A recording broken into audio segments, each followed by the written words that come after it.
Rutherford Memorial Field. Well, and it's a beautiful grass field. They've got the infield all watered down. It's one of those fields that does not have dirt baselines. The grass base, or the first and third baseline, that is. But the grass is in great shape. We've got trees all around us. It's certainly sylvan, but what's important is this series. Yes, the Raiders come in at 23-29 overall, 8-16 in the conference. Kennesaw State has already wrapped up a spot in the postseason tournament. They're 26-25, but 14-9 in conference play. And right now they are third behind Dallas Baptist and Western Kentucky. So they'll be one of the top four teams in the conference tournament. The Raiders just trying to get into the tournament. And to do that, John, we need some wins this weekend. Well, here's the deal. For us to get into the tournament, we enter the weekend one game behind 8th place Liberty. However, Liberty has the tiebreaker on us, so it does us no good to tie with Liberty. Here's the deal.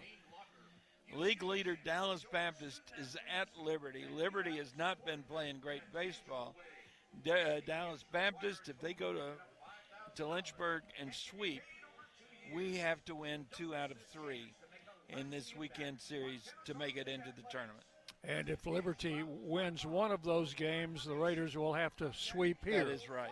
We've got to finish 2 games up on Liberty in the win column in order to prevent that tie. That's right. And the tiebreaker going into effect. So that's what is on the line in this series as the Raiders and the Kennesaw State Owls will meet for the first time since 2017 when they were not a member of Conference USA and played in Murfreesboro. The Raiders won 2 out of 3 in that final meeting back in 2017, 8 years ago. So that's what's on the line right now. We're going to take a 2-minute break, and when we come back, I'll be talking with head coach Jerry Myers to get his outlook on this series and what it means for the Raiders. Back after 2 minutes on the Blue Raider Network from Ben Wagner. Pepsi Zero Sugar has taken its flavor to the next level. A Zero Sugar Cola has never tasted this good. But we don't expect you to take our word for it, so we're putting it to the test, starting with me. My mouth is watering already, so I think we can skip the drum roll and get right to the main event. Cue the fireworks. We have an official best Zero Sugar ever. It's delicious, it's refreshing, and it's so good you'll need to try it for yourself. Trust me. Pepsi Zero Sugar. Zero never tasted so good. That's what I like. This is Chip Walters, and I'm honored to be your 2024 MTAR Realtor of the Year. I'm with Exit Realty Bob Lamb & Associates, and like many of you, I've seen the real estate market shift and change. People often ask, Chip, what's really going on? Well, that's a great question, and I believe in answering with solid, factual data. So let's cut through some of the noise. I invite you to reach out. Let's have a conversation about your real estate goals and the current market trends in your neighborhood. You can find all my contact information at choosechip.net. Las Casas Drugs is a proud sponsor of Blue Raider Athletics, located at 4702 Las Casas Pike, just minutes from Murfreesboro. Las Casas Drugs strives to provide all of your pharmaceutical needs in that hometown atmosphere you deserve. Family-owned and operated, Las Casas Drugs offers free delivery, immunizations, drive-through window, gift shop, merchandise, and medication management programs. Come by and see how we can make a difference. And go Blue Raiders.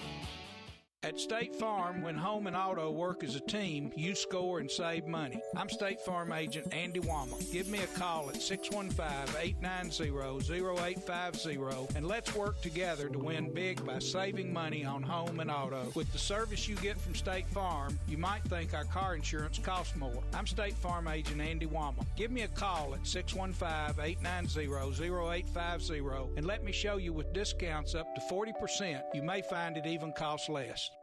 Rutherford County's MTSU station, News Radio WGNS.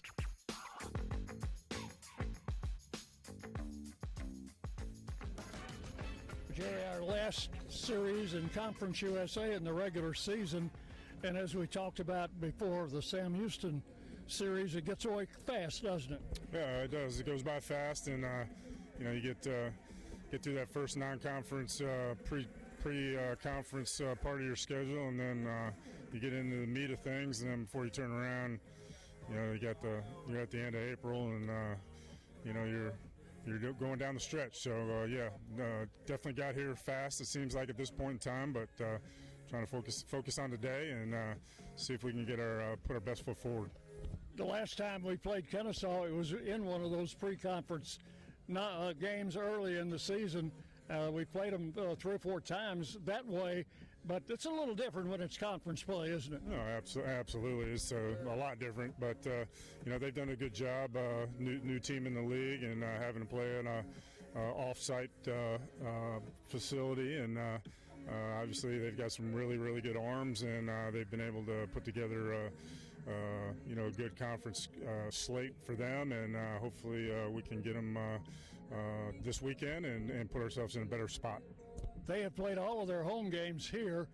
They had to schedule a lot on the road because of construction at their ballpark, but we've got all grass, we've got dirt. We're used to this sort of thing. Absolutely, but they're getting all new synthetic turf there, and they've redone their stadium, but I think it'll be done this summer at some point in time, and they'll have one of the better facilities in the league as well. But I do like grass and dirt, and we'll be, I guess, one of the only programs in Conference USA with grass and dirt, us and FIU. But that being said, it is a nice looking field. We haven't played on it, didn't get a chance to work out on it last night, but they look like they've taken care of it. Getting a little taste of this Georgia heat and humidity today, so it's a really pretty good baseball weather. It is.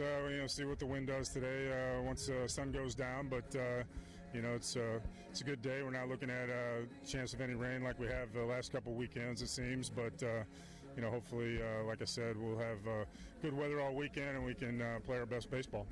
I saw Matt Wolf taking some swings in the batting cage.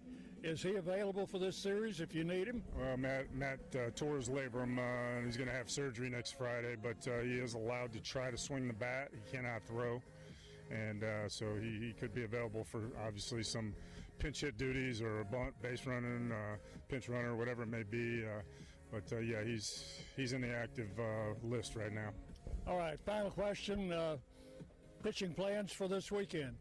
So Birch will go today, and coming off of another short week, didn't want to push Alderman up and take away a day for his preparation. So Birch was pretty decent for us the last couple outings, and he's an older guy and ready to go. He's fresh, so he'll go today. Alderman will go tomorrow. We'll use what we have to out of the pen on either day and see where that puts us. All right, Coach, best of luck. Okay, thank you. And that is Coach Jerry Myers with his comments before the Raiders take on the Kennesaw Owls in this 3-game series.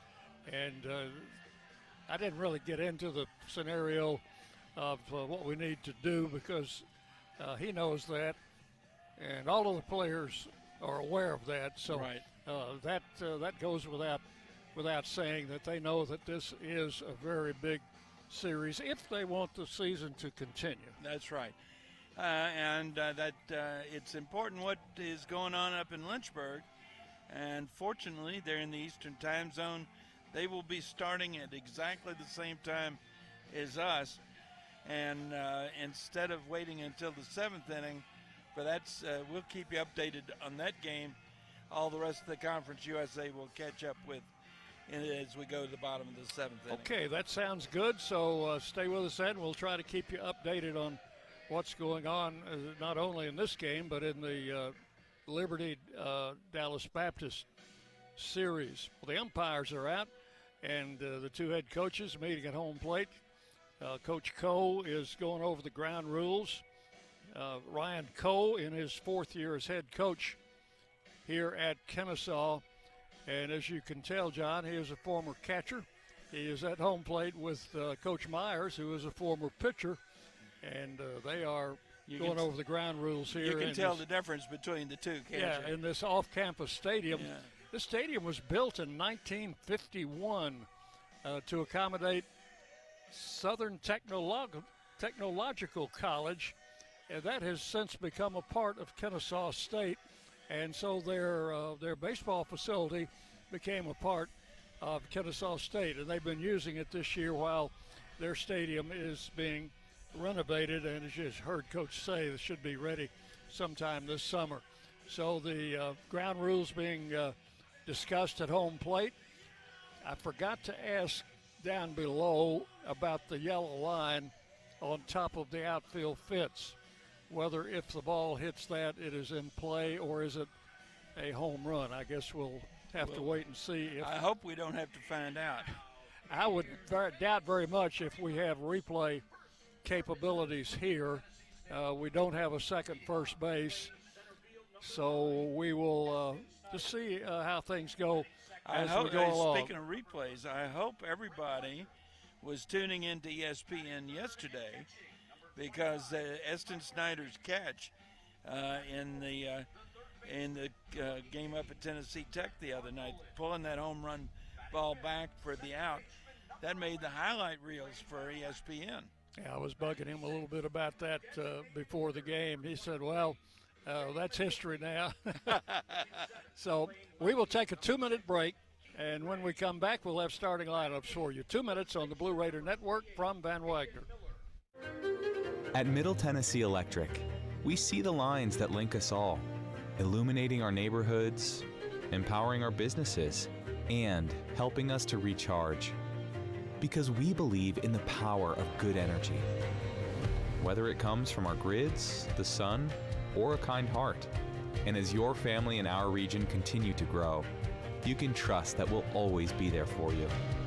Middle Tennessee Electric, bringing good energy. Nothing is more expensive than a missed opportunity that could have changed your life.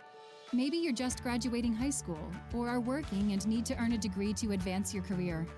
Or you aspire to be a leader, and a graduate degree can make that happen. Whether you're just starting out or retooling for the future, Middle Tennessee State University can help you get there. MTSU, the University of Opportunities.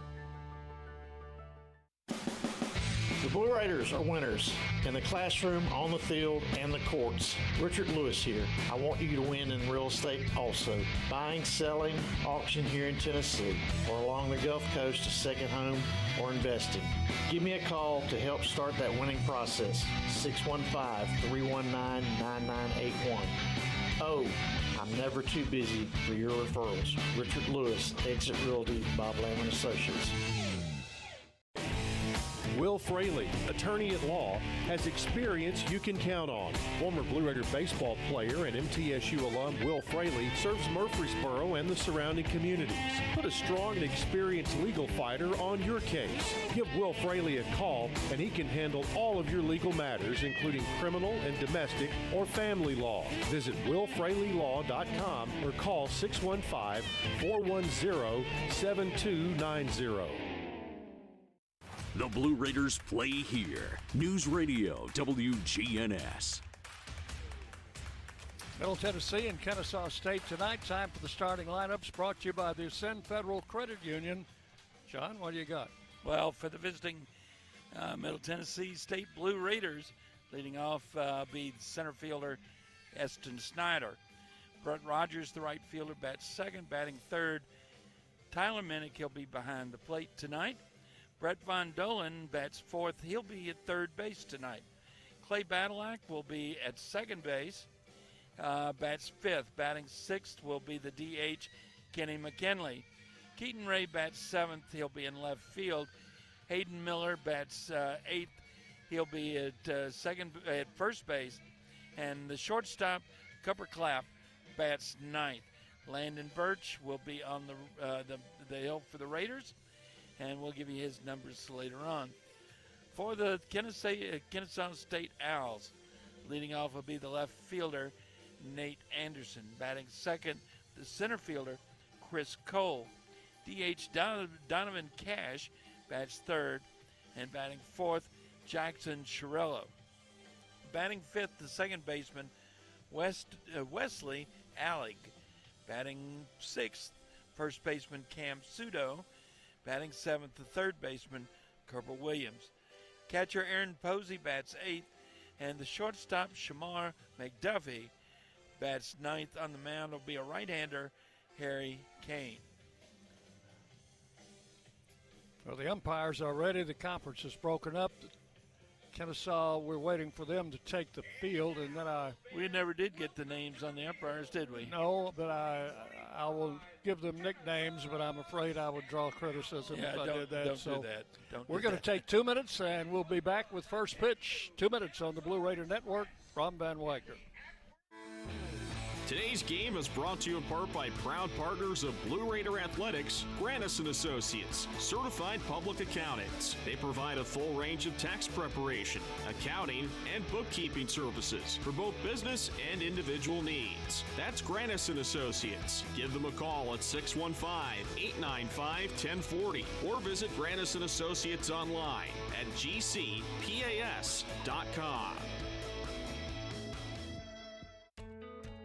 Not feeling well and need to see a doctor? Find the care you need now at Ascension St. Thomas. We're here with 24/7 ER care, same-day care, and walk-in urgent care for broken bones, sprains, allergies, sore throats, and more. Visit ascension.org/St. Thomas Care to get the right care at the right place at the right time. Serving Middle Tennessee State University, Murfreesboro, and surrounding communities. Hey Blue Raider fans, this is Tim Page with Exit Realty Bob Lamb and Associates. Are you on the fence about selling your home? Feel overwhelmed at the thought of purchasing a new home? Well, it's time to get moving. For professional, personal real estate services, give me a call today and put me to work for you. 615-896-5656, or you can reach me at exitmurfreesboro.com. Let's go Blue, and I'll see you at the game. Pepsi Zero Sugar has taken its flavor to the next level. A Zero Sugar Cola has never tasted this good. But we don't expect you to take our word for it, so we're putting it to the test, starting with me. My mouth is watering already, so I think we can skip the drum roll and get right to the main event. Cue the fireworks. We have an official best Zero Sugar ever. It's delicious, it's refreshing, and it's so good you'll need to try it for yourself. Trust me. Pepsi Zero Sugar. Zero never tasted so good. That's what I like. The flagship station for Middle Tennessee sports, WGNS, Murfreesboro, Smyrna. The Blue Raiders play here. From the Blue Raider Network in Van Wagner College, it's time for Middle Tennessee State University baseball. Today's game is brought to you in part by Exit Realty Bob Lamb and Associates and agents Brad Hopkins, Richard Lewis, Tim Page, and Chip Walters. State Farm Insurance and agent Deb Insel. Pepsi and your local Pepsi bottler. The Tennessee Highway Safety Office. And by Middle Tennessee State University. Ladies and gentlemen, it's time for Blue Raider baseball. And greeting you from Marietta, Georgia, where it is warm and humid, 86 degrees, skies partly cloudy, and the wind out of the south-southeast at about 9. Looks like, John, it'll be blowing out toward left and left center field. The flagpole is outside left center field, and that's the wind is kind of blowing that way. Yeah, so, if we look directly out from where we are sitting atop the press box, center field is to the due east. And so that means right field is to the south. Back behind us along the third base line, that's north. So wind is blowing across from right to left, and it could certainly affect what stays in this ballpark and what doesn't tonight. For Kennesaw State, they'll have Posey behind the plate, Williams at third, McDuffie the shortstop, Allig at second, Soto at first, with Anderson, Cole, and Chiarello left to right in the outfield, and on the mound will be the junior right-hander, Harry Kane. Harry Kane is making his 10th start, 17th appearance.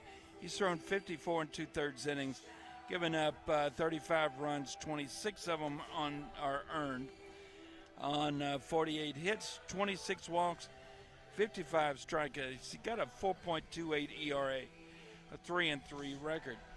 Started this season as a bullpen. The back end of the bullpen moved into some midweek starts. He's a big kid, as all their starting pitchers are. 6'6", 235, a native of Atlanta. And he is set to pitch to Eston Snyder, who will step into the batter's box. He is not. He has only recently become their Friday night starter. Making his 10th start of the season. And the first pitch to Snyder is outside, ball one. We're underway. Two of their weekend rotation guys as 6:07, Dick. That's our starting time here, Eastern time, as Snyder takes a strike, and the count will go to 1-1. Two of their their weekend starters are in their projected weekend rotation, down with Tommy John surgery. 1 ball, 1 strike the count. Kane with the pitch. Misses outside. 2-1. So they've had some of those same pitching challenges that the Raiders have had. Eston Snyder hitting .346, leads the Raiders in that department. Checked his swing, fouled it off to the right side. You have got the field dimensions over there somewhere. I do. I did not.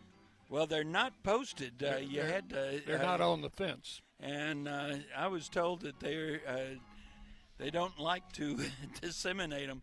335 down the left field line, 330 to right. 360 in the alleys and 380 to center field. So a little bit shorter than what we're used to, at least from the power alleys around. Big tall fence in center field, though, as Snyder hits it in the air to the right side. It's going to stay fair for the first baseman, and that is Soto will make the catch just out on the outfield grass for out number 1 here in the first inning. So Snyder pops out, and the batter will be Brett Rogers. Oh, he was hitting some wicked shots in batting practice. Let's see if that carries over. Rogers hitting .329 on the season. And the pitch to the plate is a strike at the letters, 0-1. I am told that the ball carries well in this ballpark. Kind of a smallish crowd on hand. There's a ball hit into left center field. Is that one going to get down? It will, off the wall, out by the flagpole. And Rogers will pull into second base with a stand-up double. Took it the other way. Well, we've seen him do that all season. And teams like to put a shift on, play him like he's a pull hitter, and then all of a sudden he's not. You might, as you might have heard, we're in between 2 speakers up here on top of the press box. Runner at second with 1 out for Tyler Minnick. We'll figure those levels out. Tyler Minnick's mom here tonight. Yeah, you were telling me that. That's yeah, good. She said she and the whole family like listening to us, and which we appreciate. Pitch is low, ball 2, 2-0. She says there is a large network of families spread over 2 or 3 or maybe even 4 states that listen to us regularly. Minnick hitting .311 with 9 home runs. Takes a strike called, and it's 2-1. He's not too far from home.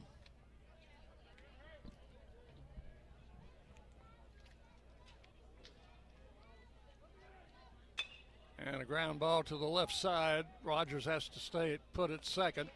Throw across from McAuliffe, the shortstop, will retire Minnick for out number 2. The third baseman, number 18, Brett Von Dolen. And Brett Von Dolen back in the lineup defensively today, playing third base. Von Dolen with a .314 average, 17 home runs. He's tied with their Donovan Cash, second in the league in home runs. A hot shot past the shortstop. Rogers rounding try third. And score him. And the throw coming in. There will be no throw to the plate. The cutoff man dropped the throw from the outfield, so that's an RBI single for Von Dolen, and the Raiders with an early 1-0 lead.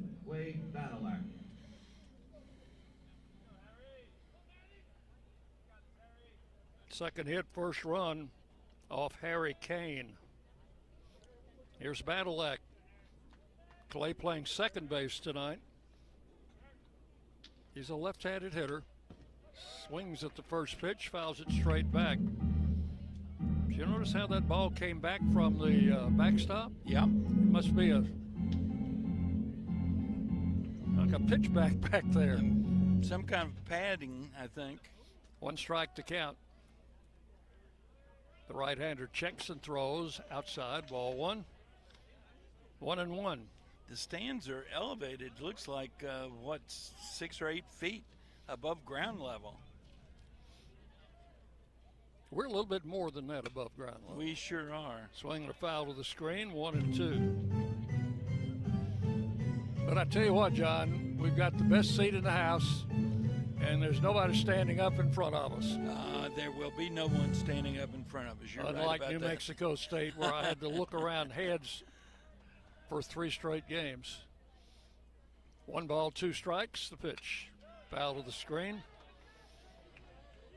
And we could get a foul ball back here, John. It's very possible. That screen only goes up so high. I thought we've had a chance of getting one the other night at Tennessee Tech. Well, it would have to have been in the first 4 innings. That's right. Here's the 1-2 pitch. Swung on, foul back. Just got a piece of it. That was an off-speed pitch. He was a little bit out in front of it and was lucky to get the bat on it. His parents here, as would be expected. Yeah, the Snyders are here, I noticed. Yeah. Swing and a miss. Struck him out with a high, hard one. And will take the Raiders down in the first inning.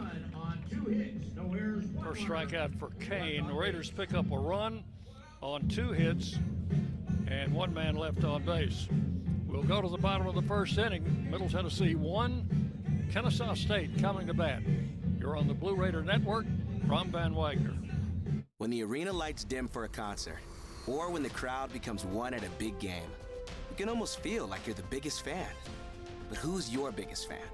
It's the person that will get you home safely after a night of drinking. It's the person who looks out for your life to make sure you leave the stadium with someone sober. This could be a designated driver or someone who offers to get you a ride share. Because in Tennessee, fans don't let fans drive drunk. Brought to you by the Tennessee Highway Safety Office, a division of the Tennessee Department of Safety and Homeland Security. Hey Blue Raider fans, we know life comes at you fast, but with the right insurance, you'll always be covered. Whether it's home, auto, or life insurance, your local State Farm agent, Trevor Haggard, former MTSU baseball player, is here to help you protect what matters most. Give him a call at 615-203-5522 and find the right plan for you. Like a good neighbor, State Farm and Trevor Haggard are here to help. 615-203-5522. WGNS, the flagship station for Blue Raider sports. We'll set the Raiders defensively for you here in the first with Tyler Minnick behind the plate. Brett Bondolin is at third. Cooper Clapp at short. Clay Badalak at second. And over at first is Hayden Miller. Keaton Ray patrols left field. Eston Snyder in center. And Brett Rogers at right. And on the mound is the right-hander Landon Birch. Landon Birch making his 5th start, 19th appearance. He's thrown 33 2/3 innings, given up 30 runs, 23 of them earned, 35 hits, 19 walks, 33 strikeouts. He's got a 6.15 ERA, a 1-0 record with 3 saves. Landon Birch is a junior, 6'1", 175, out of Corning, New York. Committed to Old Dominion. Played his freshman year there for the Monarchs, and then went to junior college at Florida Southwestern, where he started 11 games of the 16 he played, and now he is a starter reliever for the Blue Raiders. And the first pitch of the game is hit into right center and deep, and that one's out of the ballpark. So before I could even introduce the leadoff hitter, for Kennesaw State. He has hit the ball out of the ballpark into right center. That's Nate Anderson, senior left fielder, and took Birch's first pitch out to right center field and deep and out of the ballpark. So all of a sudden, we've got a 1-1 game. That was his 11th of the season. And for Birch, that's home run number 8 that he has allowed. First pitch to Chris Cole, the center fielder, is in for a strike. Cole, a left-handed batter, as was Anderson. And I don't think there was any doubt that that ball was going to go. Cole takes the pitch high. 1 ball, 1 strike to this left-handed hitter. Hitting .299, 1 home run on the year. Bondolan up on the grass at third. And an off-speed pitch just misses for ball 2. 2-1. So the game is tied at 1-1. We're in the bottom of the first inning. And for Anderson, his 11th home run of the year. Ground ball up the right side, picked up there by Badalak, throws across his body to first and makes the play. Nice job by Clay Badalak to retire Cole for out number 1. I'll tell you what, if he doesn't have as good an arm as he has, that play doesn't get made probably. So 1 out, the batter is Donovan Cash, the designated hitter. And this young man has 17 home runs, the same number as Von Dolan has for the Raiders. Swing and a miss. That was his home run swing. He was definitely going for 18 there. 1 strike to Donovan Cash. He's a senior, hitting .327, 21 doubles, 17 home runs, 62 runs batted in. Pitches out. Oh, caught the outside corner. Strike 2. They've used him at first base. They've used him some at third base, but most of his starts have been as a DH. Cash out of Sharpsburg, Georgia. And Birch with the pitch, swung on, fouled out of play. That's going to be over in the trees. We've got a hill behind the first base grandstand and the first base dugout. And then on top of the hill, we've got heavy foliage. That one was over there somewhere. We got folks over there on top of that hill with folding chairs, and looks like they're kind of tailgating. 2 strikes the count. Birch with the pitch. Strike 3 called. Cash down on strikes for out number 2. Boy, he did not like that call, did he? No, he had some words with the plate umpire. So Birch will get his first strikeout, and the batter is Jackson Cirillo, the right fielder. Cirillo hitting .265. So 3 of the first 4 hitters swing from the left side in this Kennesaw alignment. Birch winds and fires, and the pitch is outside, ball 1. Game tied at 1 run apiece. We're in the bottom of the first inning. And they are underway up in Lynchburg, Virginia. They are. Here's the pitch. Over but low for ball 2. Count will go to 2-0. Base is empty, 2 outs, bottom of the first inning. 1 run in. They've finished 1 in Lynchburg, and there's no score. And right-hander Landon Birch with the pitch. Caught the corner for strike 1. 2-1. It's a very simple scoreboard out there in right center field, John, and you can read the numbers. It's about as basic as they come, isn't it? Yes, and the numbers stand out very well. There's a drive into right field. That's going to roll to the wall. Cirillo's on his way to second. As the throw comes in, he will have a stand-up double. So a home run and a double here in the first inning. The second baseman, number 10, Wes Alley. This is Wesley Alec, second baseman. He is just a freshman, hitting .279. Alec, a right-handed batter. John, he's a Tennessean, by the way. Is he really? From Oak Ridge. Played at Christian Academy of Knoxville. Pitch is outside, ball one. So they just went up into our area and Spirit hit him away. Probably in the dead of night. 1 ball, no strikes.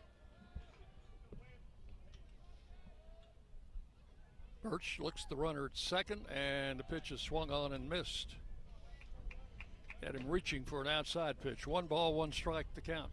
Threw him the slider away.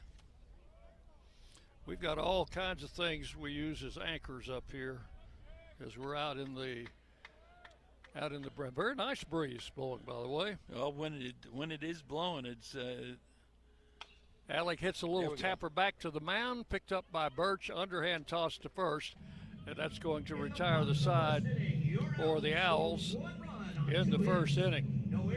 1 run on 2 hits and 1 man left. So we will go to the second inning. This game is all tied up. Middle Tennessee 1, Kennesaw State 1. We're on the Blue Raider Network from Van Wagner. Hey Blue Raider fans, this is Brad Hopkins with Exit Realty Bob Lamb & Associates. Winning in real estate is a lot like football. Good coaching and recruiting a great team are the keys. I put together a team of lenders, inspectors, and home professionals to help you succeed. Let me coach you through this process and make sure you come out a winner. Whether you're looking to buy, sell, or invest, I am here to help you win. Visit BradHopkinsHomes.com or call 615-556-9239 to find out more. Will Fraley, attorney at law, has experience you can count on. Former Blue Raider baseball player and MTSU alum Will Fraley serves Murfreesboro and the surrounding communities.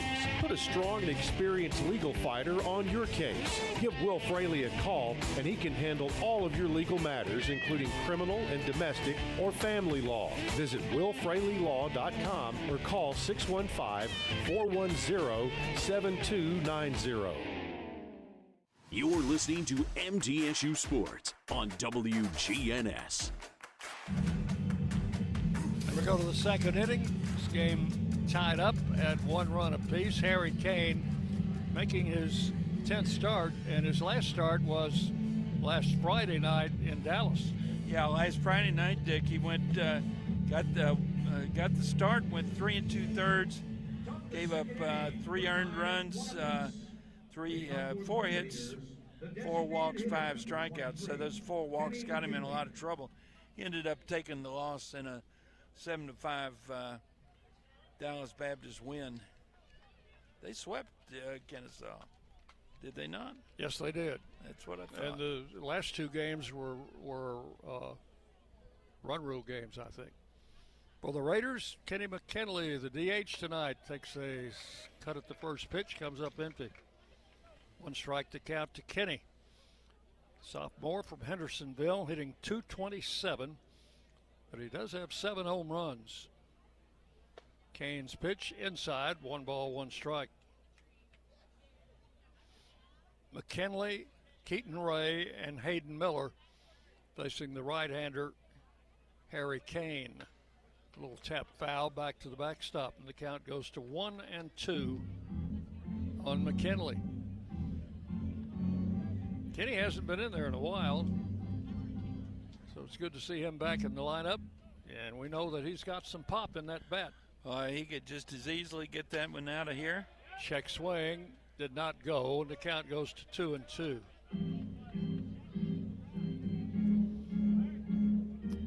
These are obviously Conference USA umpires, but they did not have their names on the lineup sheet that we got. As a swing and a miss went after a high fast one, came up empty for out number 1, strike 3. So McKinley retired, and the batter is Keaton Ray. His folks here tonight. They very seldom miss a game. Keaton hitting .247. Looks at a pitch low for ball one. How do you like this vantage point as far as balls and strikes? It's going to take a little getting used to, but it's pretty good. I'm almost directly behind the plate, so I can get a pretty good picture of what's hitting the plate and what's not hitting. I just don't having a little trouble with what's up and what's down. Well, that was up and in. Yes. Count goes to 3-0 now on Keaton Ray. The last two pitches have come in very high. 3 balls, no strikes. We've got a pretty good crowd of Raider fans over here off to our right. Mudcat Brewer and his wife just coming in. I expect late arriving crowd. Huh? Well, yeah, I expect Mudcat had directions wrong. Ball hit in the air to left field. And the left fielder out there, who is Anderson, will make the catch for out number 2. Fighting the sun. Batting 8, the first baseman, number 28, Hayden Miller. So 2 away, and the batter is Hayden Miller. And at first base tonight, the sophomore transferred from College of Charleston. 10 home runs for this right-handed hitter. Kane with a pitch, swing and a miss, strike one. Game tied 1-1, and we are in the top of the second inning. Glad to have you along with us wherever you might be listening. The pitch, taken for a strike. That was an off-speed pitch, 0-2.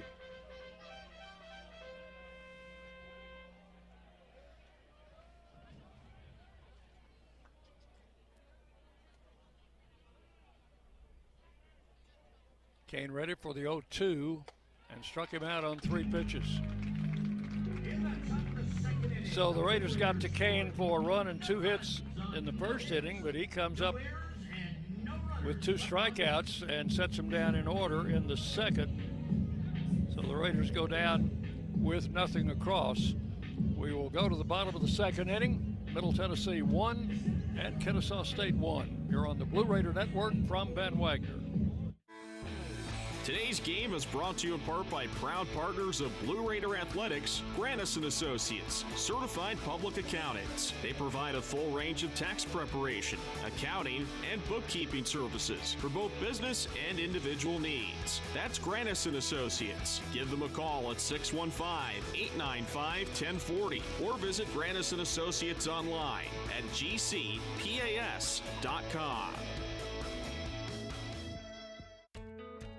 Not feeling well and need to see a doctor?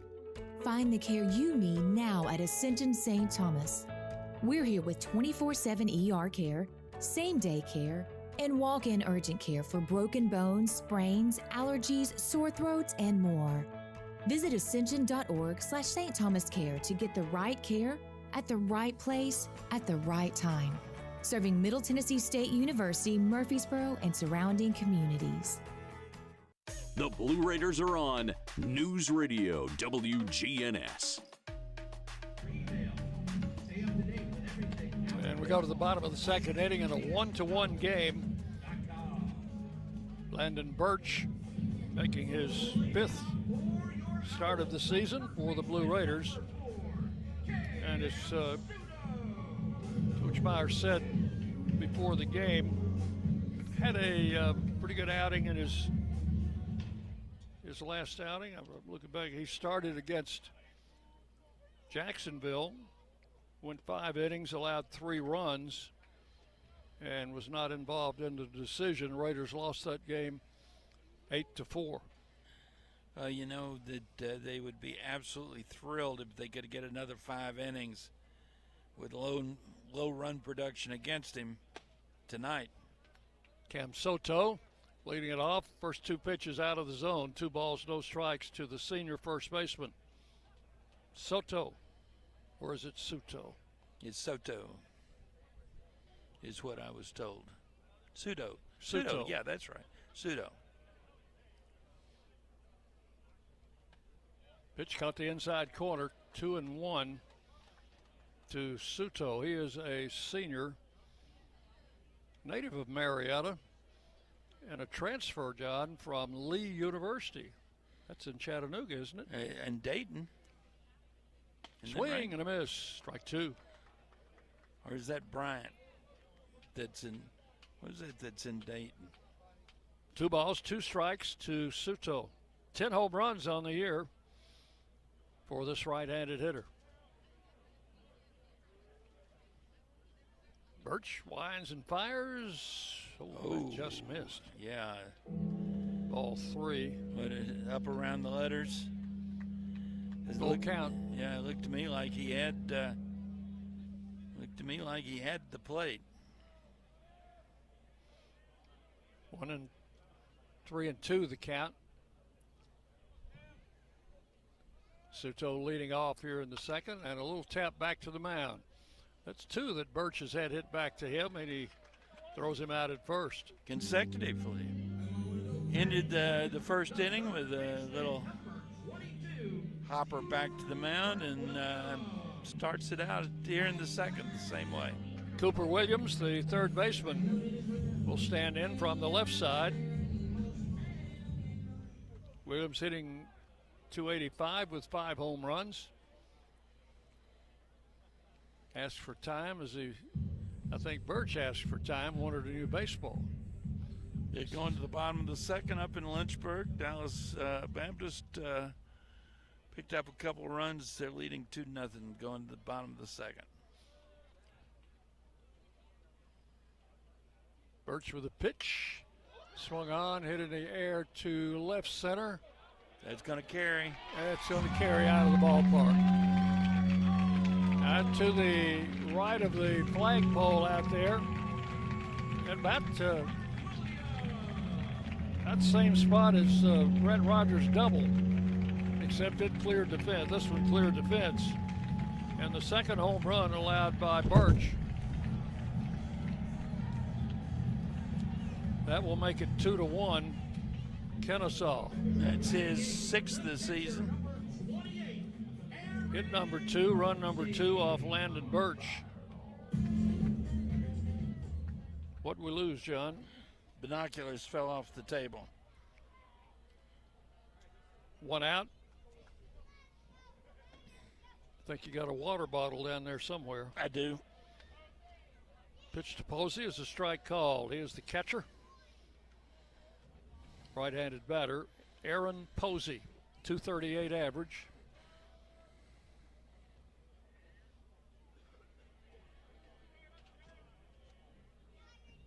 And Birch with the pitch, and that's low for a ball. 2 balls, no strikes. Solo home run in the first inning by Anderson. Solo home run in the second inning by Williams. There's a strike call, 2-1. Kennesaw leading 2-1.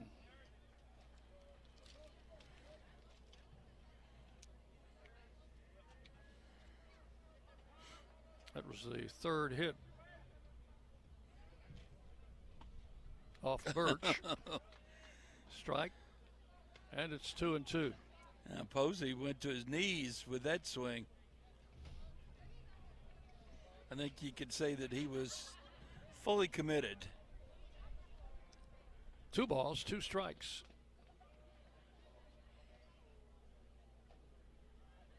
Birch with the pitch. Tried to get that outside corner and just missed it. 3-2. Gone back to. Well, if he keeps going to these deep counts, he's going to have trouble making it to 5. Badalak playing 2-3 steps out on the outfield grass at second base. Shaded toward the bag at second. Strike 3 called. Posey called out on strikes for out number 2. Birch has got 2 strikeouts in this ballgame. Both of them called third strikes. Shamar McDuffie, the shortstop, sophomore. Duffy out of Hampton, Georgia. Right-handed hitter hitting .252. He's hitting 9th in the order. Pitches in the dirt, ball 1. I can say dirt again. That's right. Even at home, I can't say dirt. You're absolutely right about that, too.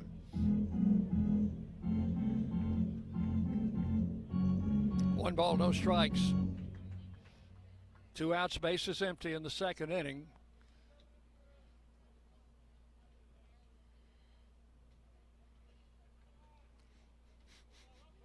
Landon Birch with a delivery, and it's hit into left center. That's going to get in for a hit.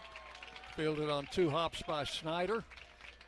Gets it back into the infield, and the Owls have a runner at first with 2 outs.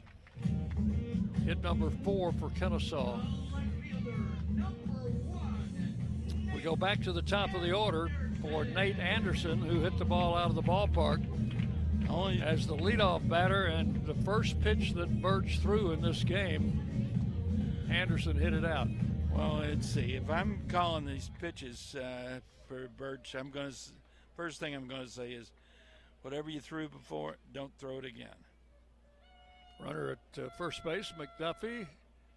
Pitches high, ball 1.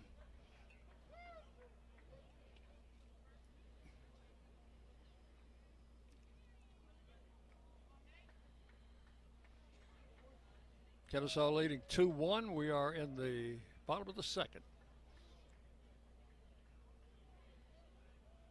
Throw over to first, the runner back.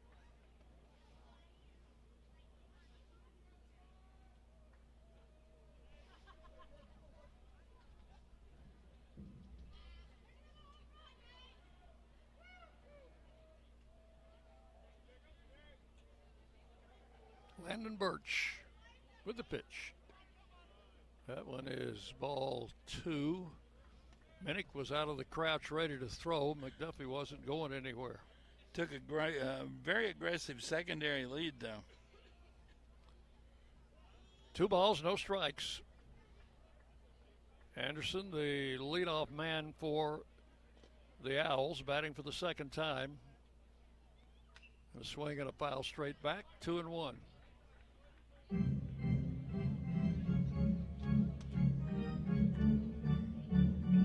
So Birch has given up 2 hits, 2 hits in each inning, 4 total, and the Raiders trailing 2-1.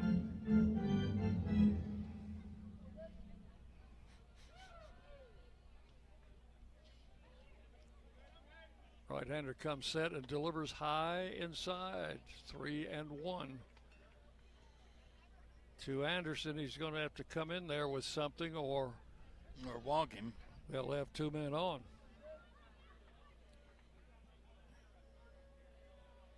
Too many deep counts. Birch with a pitch. Well, that's low.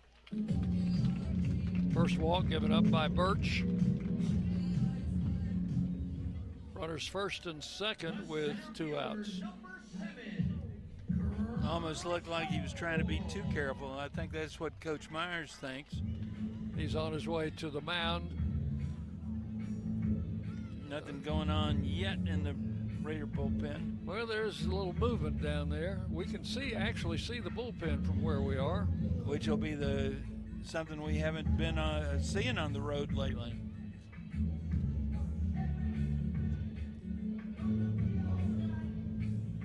Series will continue with a single game tomorrow night, 5 o'clock Murfreesboro time. We'll be on the air at 4:45 tomorrow with our pregame show. And we'll conclude on Saturday with a 12 noon start. 12 noon Eastern or Central? That's back home. So 1 o'clock here, right? Yep. Okay. I just wanted to make sure I was at the ballpark on time. We'll get you here, John. Okay. Just follow us along. I'll trust you. Birch ready to work after the meeting with head coach Jerry Myers. Runners at first and second. And a bunt.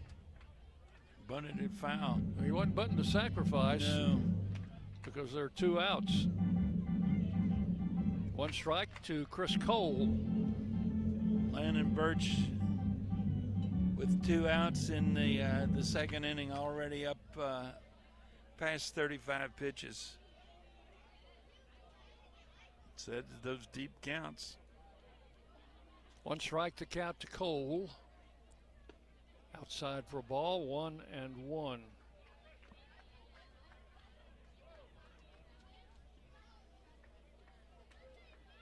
Anderson is a speedster at first. He's stolen 21 bases. Fortunately, there's a runner ahead of him at second base. So unless they try the old double steal, Anderson's kind of on an island over there. There's a bunt's going to be fouled down to third baseline. Von Dolan picks it up. And the count is 1 ball and 2 strikes.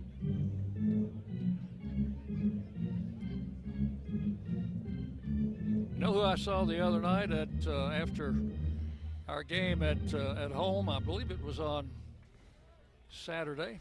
Mm-hmm. Bud Rakes. Really? Bud Rakes, the former coach and later principal of Smyrna High School, and he was very familiar with the Bondolans. I think that's why he came out to see Brett play. Said he listens to us most of the time. Well, that's good. We appreciate that. There's a swing, and what? The umpire came out of his stance. Minnick came out of his stance, and the batter came out of his stance, and it looks like the count's going to be 2-2. Coach Myers wants to know what's going on. It looked like there was a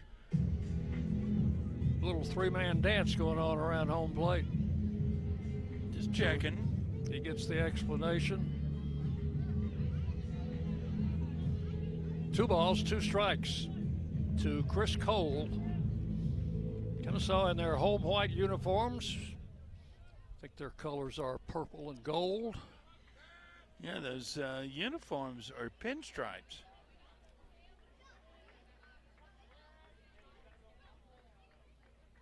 Birch with the pitch. Swung on, hit up the middle. Badlack's got it, and his momentum will carry him right to second base where he touches the bag for out number 3. Gets the force on Anderson coming down. So that's going to be all in the second inning.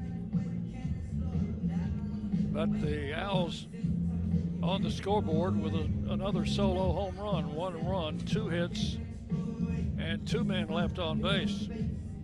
So we've completed 2 full innings here in Marietta. It's Kennesaw State 2 and Middle Tennessee 1. You're on the Blue Raider Network from Van Wagner. Pepsi Zero Sugar has taken its flavor to the next level. A Zero Sugar Cola has never tasted this good. But we don't expect you to take our word for it, so we're putting it to the test, starting with me. My mouth is watering already, so I think we can skip the drum roll and get right to the main event. Cue the fireworks. We have an official best Zero Sugar ever. It's delicious, it's refreshing, and it's so good you'll need to try it for yourself. Trust me. Pepsi Zero Sugar. Zero never tasted so good. That's what I like. This is Chip Walters, and I'm honored to be your 2024 MTAR Realtor of the Year. I'm with Exit Realty Bob Lamb and Associates, and like many of you, I've seen the real estate market shift and change. People often ask, Chip, what's really going on? Well, that's a great question, and I believe in answering with solid, factual data. So let's cut through some of the noise. I invite you to reach out. Let's have a conversation about your real estate goals and the current market trends in your neighborhood. You can find all my contact information at choosechip.net. Rutherford County's MTSU station, News Radio WGNS. And we go to the third inning. Cooper Clapp, the number 9 hitter, leads it off for the Raiders. Then we go back to the top of the batting order for Snyder and Rogers.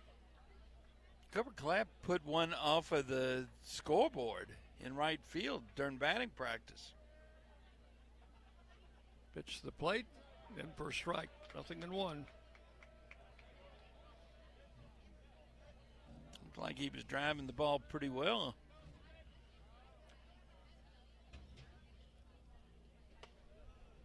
Injured early in the season. He's been working to try and get that batting average up over the 200 mark. He's at 180 right now. Swings him from the left side. And the pitch. Taken inside, ball 2, 2-1 to Clapp. His dad, of course, the first base coach for the St. Louis Cardinals. There's a gentleman down there with a Cardinal jersey. Yep. Pitch is high, ball 3. 3-1. Well, you'll want to go down and you can scoot down that ladder and go talk to him, John. Cardinals off tonight. Split that doubleheader with Philly yesterday. Cooper Clapp walks. Pitch was inside, and he'll trot down to first base with a base on balls. That's the first walk allowed by Harry Kane. And the batter is Eston Snyder with a runner at first and nobody out. You guys won one today. I wonder how many of these people were at Truist Park this morning for that early game. Braves beat the Phillies 5-2. Oh.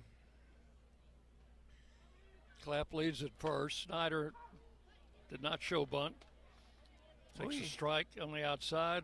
1 strike to count. We listened to the first, 5 or 6 innings? Yep. On the way down. So to first and the runner back. If we had just planned ahead, John, see, somebody needs to do that besides me. Mm-hmm. But we could have come down yesterday, seen a night game, seen a day game today, and still come out here and do our job. Well, that's ball 1-1-1. That's entirely possible. I remember covering the Sun Belt tournament. Oh gosh, it must have been close to 20 years ago now, because we were at FIU, and because FIU was the host team, they got to pick their time slot. So we got moved into the. That's a shot up the middle. A base hit, almost hit the pitcher. Clapp will stop at second. Runners at first and second. Nobody out. Harry Kane did well just to get out of the way of that one. Did. Right up the middle. Well, in that game, we played at 9 o'clock. Matt Scott pitched 6 perfect innings, gave up back-to-back home runs, and then finished out retiring the last, I think it was 6, 7 in a row, something like that. Raiders won, and I went to see the Marlins play that night. Runners first and second, no outs. Brett Rogers, the batter. No sign of a bunt there. Ball 1 is outside. Rogers doubled to the wall in left center in the first inning. Came around to score on Von Dolen's single. Pitches inside, ball 2, 2-0. Raiders trailing 2-1, tying run at second. Snyder at first. Kane with the pitch, inside, backed him away, 3-0.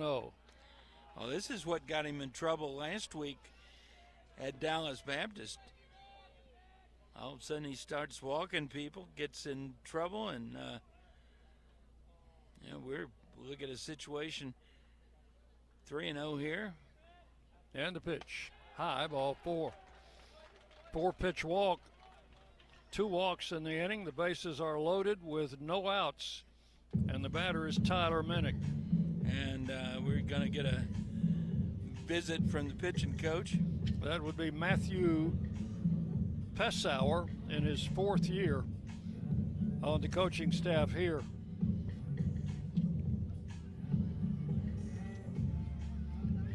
So Tyler Minnick will hit with the bases loaded and no outs. I wonder if he ever played on this field when he was Georgia Tech? No, maybe at Georgia Tech, but youth ball? Maybe in youth ball, yeah. It's quite possible. Because he grew up. We're in this Smyrna, Kennesaw, Marietta. They're all kind of mixed together here in. Boy, a lot of great baseball players come out of this area too. Boy, you got that right. Spread all over Major League Baseball. Spread all over college baseball. Minnick had a question for the umpire, backed out. Now we're ready.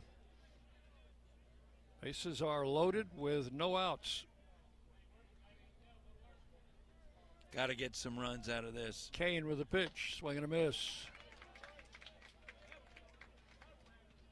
Came at him with a high, hard one. Minnick went after it. Question the umpire was that a strike? The pitch. Strike on the outside corner. Yeah. Now 0-2. Now you've got to kind of protect the plate and just try to hit it somewhere. Put the ball in play. Keep it out of the infield. Foul out of play. Back behind us.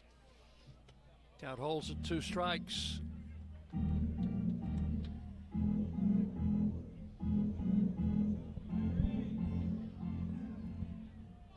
Even the double play ball is going to get a run across. The pitch. Swung on, hit into center field. Runner tags at third. The right fielder cuts in front, makes the catch, and the throw is offline. The runner at second goes to third. That'll be a sacrifice fly, and we're tied at 2 runs apiece. And good heads-up base running by Eston Snyder. He goes to, was that the center fielder that made that catch? Right fielder. Right fielder, okay. So a sacrifice fly for Minnick. That's his 40th run batted in of the season. Snyder goes to third. Runners first and third, 1 out for Brett Von Dolan. Now, that ball wasn't that deep, so that's some gutsy base running on Eston Snyder's part. Turns out they didn't even make a play. Kane with a pitch. Von Dolan takes a strike. Shortstop cut the throw. Looked like they might have a shot, but he did the right thing because that then held Brett Rogers at first base. Swing and a miss. Way out in front of that pitch, and the count is 0-2. Well, the book, of course, on Von Dolan is you want him to hit home runs, you throw him fastballs middle in. If you want to try and take away his power, you throw sliders out. 2 strikes the count, and a tap foul behind the plate. Count will hold at 2 strikes.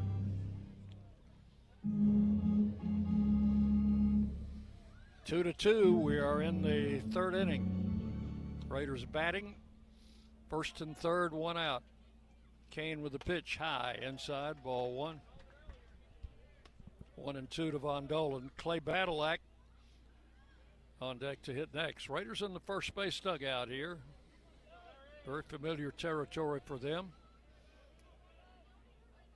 The pitch. Way out in front of that one. Just got a piece of it, though, and he stays alive. 1-2.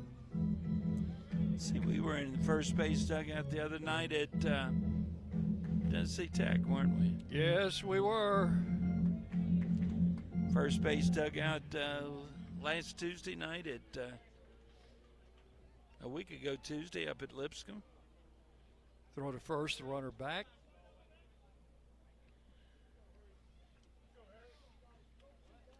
Kennesaw is 14-9 at home this year. There's a drive in the left field, a base hit. Run will score easily from third, and runners will be on first and second. And the Raiders take the lead, 3-2. That's Von Dolan's second RBI of the game, and now 48 for the year for the sophomore from Rutherford County, Stewart's Creek High School. I'm glad to see that he's concentrating on driving the baseball rather than trying to get that home run lift. Snyder scored from third, and here's a grounder outside the bag at first, foul by Clay Badalak, strike 1. So 2 runs in the inning. There have been 2 hits and 2 walks. Still just 1 out. First and second. Badalak's try to keep it going. Kane with the pitch. Inside corner strike. And that's all it got was a little bit of corner. 2 strikes the count to Clay. Got that front inside corner. Struck him out swinging. Badalak down on strikes for the second time. That's the 4th strikeout for Harry Kane, and the batter McKinley struck out in the 2nd inning. So Kenny, you got ducks on the pond here. Runners first and second, 2 outs. Kenny drives it into left field, but unfortunately right at the left fielder, Anderson. had to move only 2 or 3 steps to his left and made the catch. That was a line shot, and that is out number 3. But in the inning, Raiders pick up 2 runs on 2 hits. There were also a pair of walks and 2 men left on base. So we will go to the 3rd inning. It is Middle Tennessee 3 and Kennesaw State 2. You're on the Blue Raider Network from Van Wagner. Las Casas Drugs is a proud sponsor of Blue Raider Athletics, located at 4702 Las Casas Pike, just minutes from Murfreesboro. Las Casas Drugs strives to provide all of your pharmaceutical needs in that hometown atmosphere you deserve. Family-owned and operated, Las Casas Drugs offers free delivery, immunizations, drive-through window, gift shop, merchandise, and medication management programs. Come by and see how we can make a difference. And go Blue Raiders. At State Farm, when home and auto work as a team, you score and save money. I'm State Farm agent Andy Wama. Give me a call at 615-890-0850 and let's work together to win big by saving money on home and auto. With the service you get from State Farm, you might think our car insurance costs more. I'm State Farm agent Andy Wama. Give me a call at 615-890-0850 and let me show you with discounts up to 40%. You may find it even costs less. The Blue Raiders play here. News Radio WGNS. We go to the bottom of the 3rd inning. Did the lights just come on here, or have they been on? They've been on, Dick. Have they? It's hard to tell, though, at times. And I'm looking up, and there's something up there is still catching the sun. Very bright. Donovan Cash leads off the 3rd inning for the Owls. He was called out on strikes in the 1st inning. First pitch to him, hit in the air to right field. Rogers drifting back. Warning track, and Rogers will pull it in for out number 1. So Cash got into it pretty good, but not quite good enough. 1 out. In the 3rd, the batter is Jackson Chirillo. He doubled into right center in the 1st inning. He's a left-handed batter. They finished 3 in Lynchburg, and it's tied at 2. Dallas Baptist and Liberty. Birch with a pitch, misses inside, ball 1. Well, I've been up and down the ladder 3 times, John. I think you've been, what, 2? Yeah. That is correct. I hope no one was filming that. Oh, gosh. The pitch to the plate is low, ball 2. 2 balls, no strikes to Chirillo. Haven't been on a ladder in a while. Not like a ladder like that. Last time I was on a ladder, I took a rather bad spill, but that was at the house. There's a shot, kicks off the bullpen wall down the right field line. 2 balls, 1 strike. Well, I don't mind. That was the last time I was asked to change an outside light. I don't mind climbing a ladder that has got a slant to it, but this thing is straight up and down. But it was anchored. That's what I liked about it. Well, there was no give to it. The pitch missed low, ball 3. 3-1.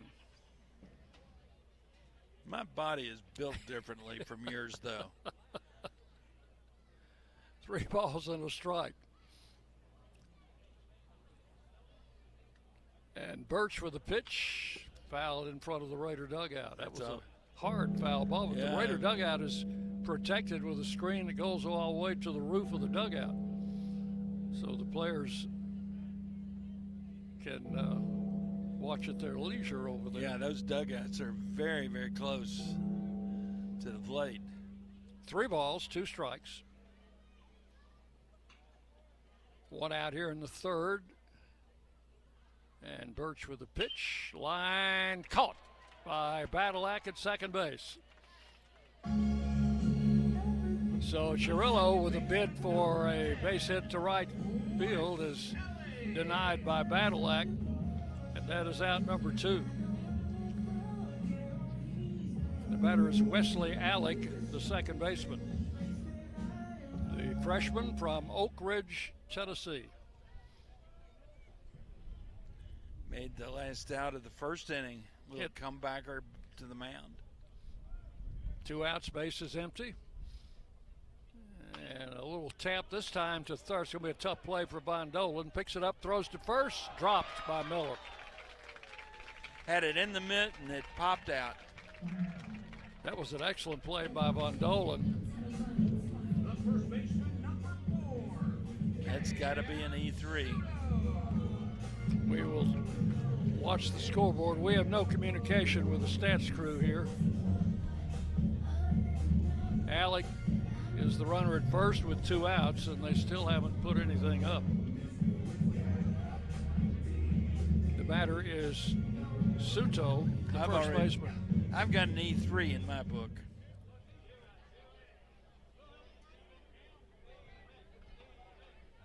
So tough luck for Landon Birch on a little dribbler down the third baseline.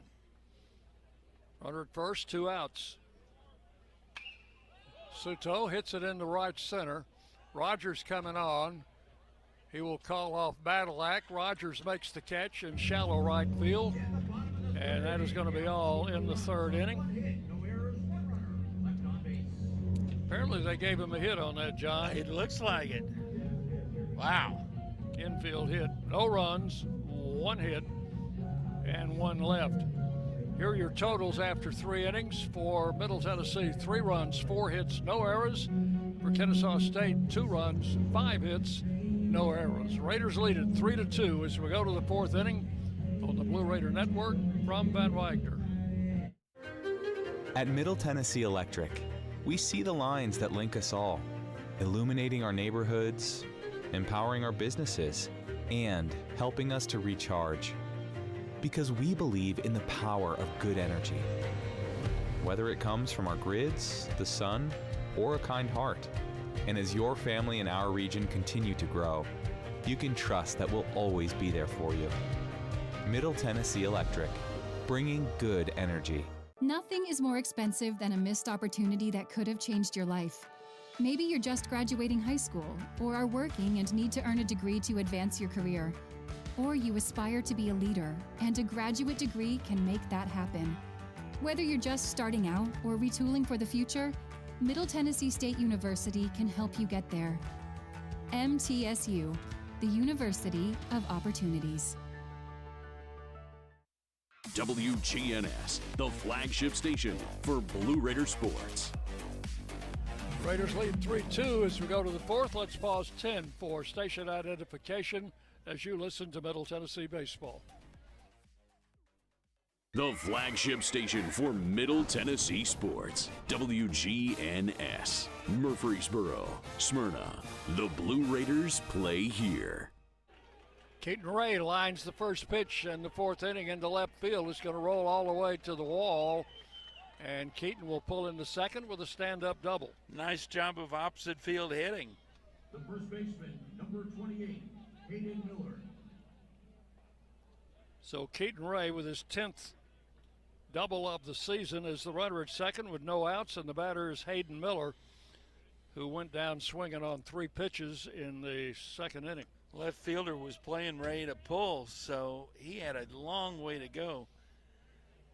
If he's playing straight up like he is now, he probably holds that to a single. Swinging strike to Miller, 0-1.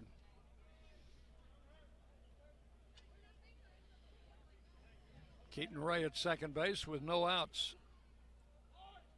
Shortens up. Look to pitch outside, 1-1. Miller steps out of the box, looks at his third base coach, Kevin Nichols, for a sign. 1 ball, 1 strike. Again around to bunt, and again takes it outside, ball 2. 2-1. They go into the bottom of the 4th, and Dallas Baptist picked up a couple of runs in the top of the 4th, lead that ball game 4-2. That one looks like it might be headed towards something really wild. There's the bunt. Pitcher picks it up. He fell down. and can't make a play. Feet came out from underneath him, and that's got to go down as an infield hit. And Kane says, catcher wants to know if he's okay. He says, I'm okay. I'm just probably a little bit embarrassed. I was going to say, just more than a little bit embarrassed. So that will go down as an unintentional infield hit. Yeah. For Hayden Miller. He was a pretty good bunt. He was going to get the runner over. Yeah. And Keaton Ray did go over. He's at third base now. So first and third, no outs. And the batter is Cooper Clapp. Now they're playing him straight up. I wouldn't be surprised to see him lay one down. Wouldn't, John? It wouldn't surprise me either. And they're playing the third baseman. Well, he was in on the grass, moved him back. Did not show a sign of bunting. Takes the pitch low for ball one. Cooper walked in the third inning and scored. Is that scoreboard wrong? Yeah, it was wrong. There's a strike, 1-1. Eston Snyder waiting to hit next. Raiders leading 3-2. Going to try to add on. There's a shot into right field, a base hit. The run is in, and the right fielder bobbles the ball, and everybody's going to advance a base. So that's going to be a single RBI, and then the runners move to second and third. That's got to be an E7. E9. E9, rather.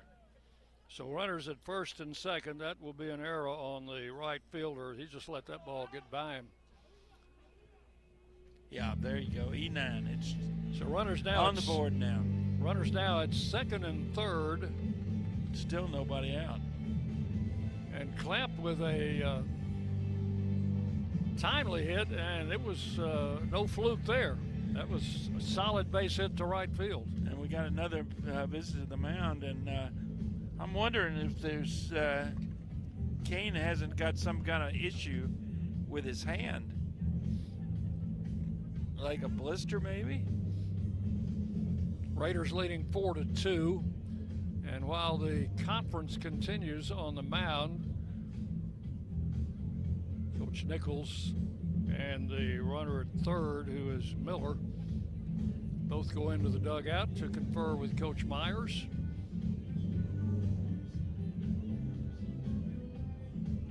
They're bringing in a new pitcher. So we're going to have a pitching change here with no outs in the fourth inning, and the Raiders leading 4-2. Runners will be at second and third with no outs. Eston Snyder will be the batter. We will take a break here and come back, tell you about the new pitcher when we come back here on the Blue Raider Network from Van Wagner. The Blue Raiders are winners in the classroom, on the field, and the courts. Richard Lewis here. I want you to win in real estate also. Buying, selling, auction here in Tennessee, or along the Gulf Coast, a second home, or investing. Give me a call to help start that winning process. 615-319-9981. Oh, I'm never too busy for your referrals. Richard Lewis, Exit Realty, Bob Lamb & Associates. Will Fraley, attorney at law, has experience you can count on. Former Blue Raider baseball player and MTSU alum Will Fraley serves Murfreesboro and the surrounding communities. Put a strong and experienced legal fighter on your case. Give Will Fraley a call and he can handle all of your legal matters, including criminal and domestic or family law. Visit willfraleylaw.com or call 615-410-7290. You're listening to MTSU Sports on WGNS. Raiders leading 4-2, and a pitching change for Kennesaw. Halton Hardy, a right-hander. He's a redshirt senior, 6'1", 200-pounder from Athens, Georgia. He will replace the starter Kane. Making his 17th appearance. He's thrown 26 innings, given up 21 runs, 12 earned on 33 hits, 14 walks, 29 strikeouts. He's got a 4.15 ERA, a 1-0 record. Opponent's hitting .314 against his senior right-hander. Pitched 2 innings against Dallas Baptist last Friday, gave up 3 runs on 6 hits. In the 2 innings he pitched in relief of Kane in that game. So here's Snyder, has a single and 2 trips. Lays the bunt down, but it off the roof of the dugout. Over off the dugout. So strike 1. Is that Chandler Todd picked that baseball up? Well, Chandler, you know, is quick as a cat. I wouldn't be surprised. So does that baseball go in our batting practice bucket? I hope it does. Snyder swings and misses. Strike 2. Had him out in front of a pitch away. 2 runners in scoring position. The Raiders already with a run in here in the 4th. And the count 0-2 to Snyder. Fouls it to the screen.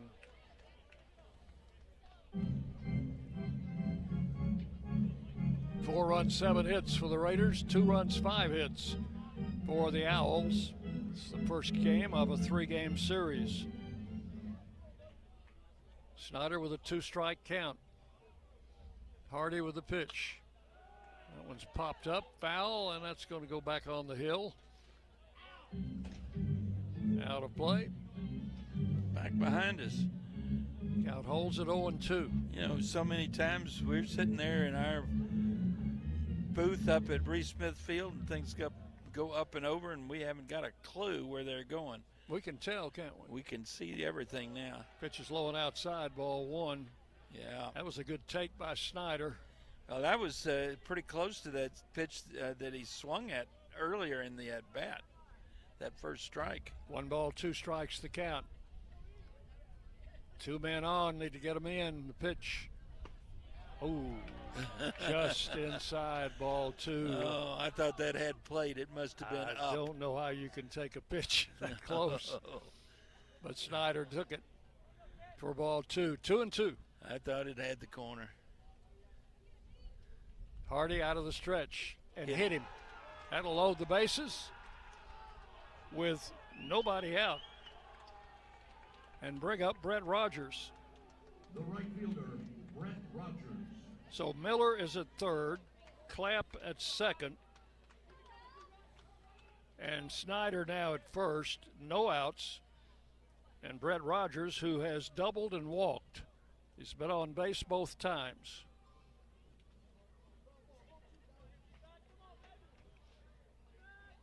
Second time we've had the bases loaded and no outs. Rogers hits it to left field. Tagging at third is Miller. Catch is made. The throw will be cut off.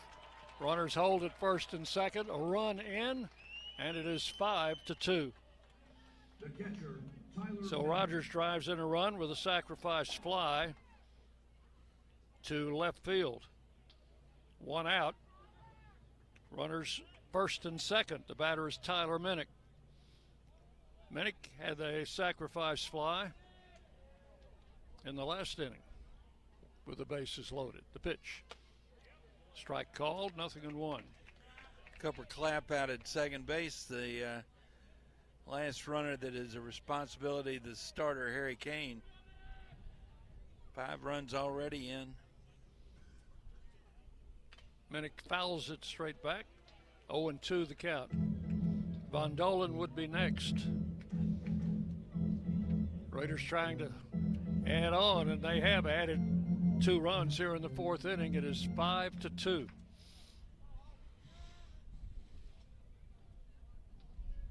Hardy, the relief pitcher, delivers and struck him out swinging. Pitch was low and inside. Pretty good pitch by Hardy. That's out number 2.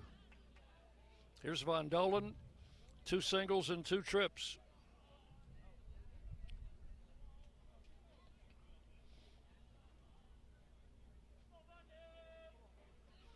First and second, 2 outs. Hardy with the pitch, swinging a foul back.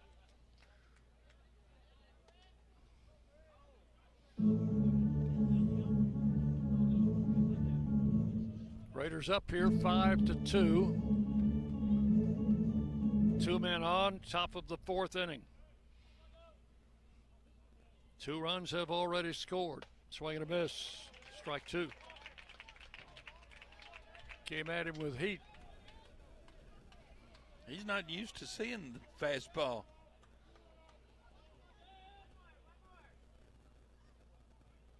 And the 0-2 pitch outside in the dirt, 1-2.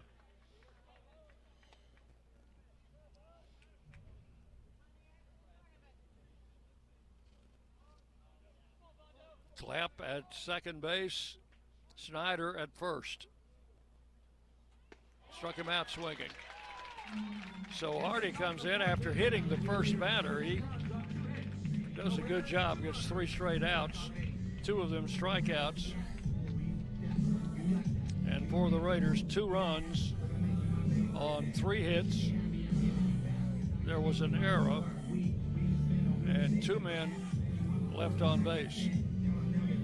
So we will go to the bottom of the 4th inning. Middle Tennessee 5, Kennesaw State 2.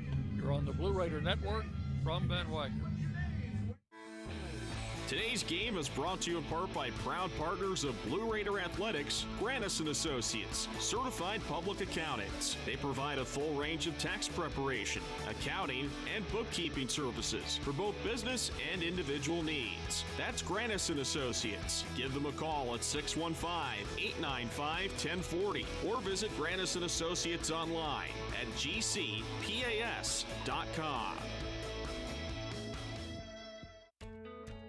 Not feeling well and need to see a doctor? Find the care you need now at Ascension St. Thomas. We're here with 24/7 ER care, same-day care, and walk-in urgent care for broken bones, sprains, allergies, sore throats, and more. Visit ascension.org/St. Thomas Care to get the right care at the right place at the right time. Serving Middle Tennessee State University, Murfreesboro, and surrounding communities. The Blue Raiders are on News Radio WGNS. This game moves to the bottom of the 4th inning. Cooper Williams, who had a solo home run off Birch in the 2nd, will lead it off. Left-handed batter. That home run was his 6th of the year. Swings and fouls it back. Strike 1. Final numbers on the starter, Harry Kane. He goes 3+ innings, gives up 5 runs, 4 earned on 7 hits, 2 walks, and 4 strikeouts.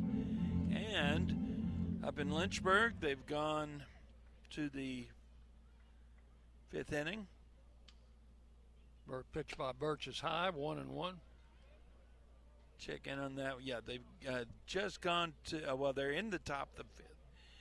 Dallas Baptist has put another couple of runs up, 2-run homer. And Dallas Baptist now up 6-2 over Liberty in the 5th. Cooper Williams waits, takes a strike called, 1-2.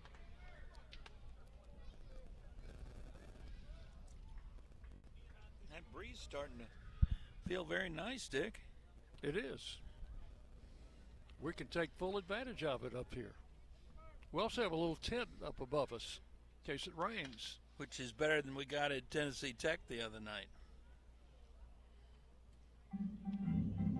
Had we had a tent up above us, we might have stayed. Well, you're shaking your head. We would have. Certainly we would have.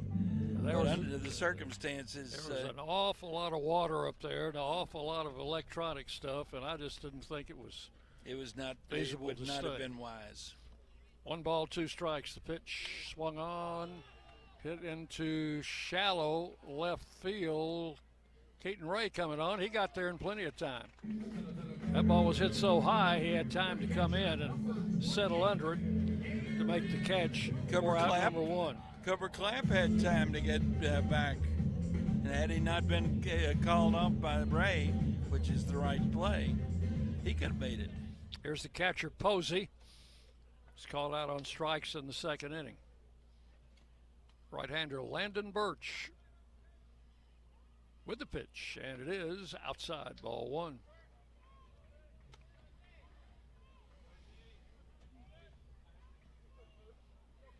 5 runs, 7 hits for the Raiders, 2 runs, 5 hits for the Owls.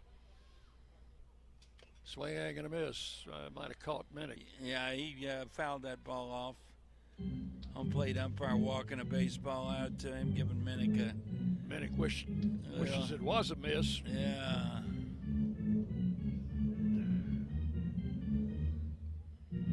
Umpires and catchers have a special relationship. They kind of have to take care of each other. That's right. And notice that there was a whisk broom. Since we're playing on all dirt, there was actually dirt on top of home plate that needed to be brushed away. Probably had to get that whisk broom out of mothball somewhere. Swing and a miss out in front of that pitch. 1-2 the count.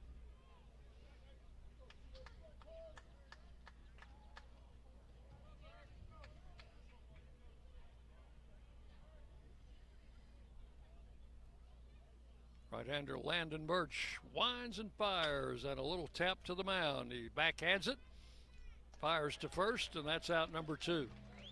That's the third assist that he's had today. I like to see a pitcher fire that ball over there instead of lobbing it. Most of the times when you lob it, you're not used to doing that, and it tends to go somewhere else.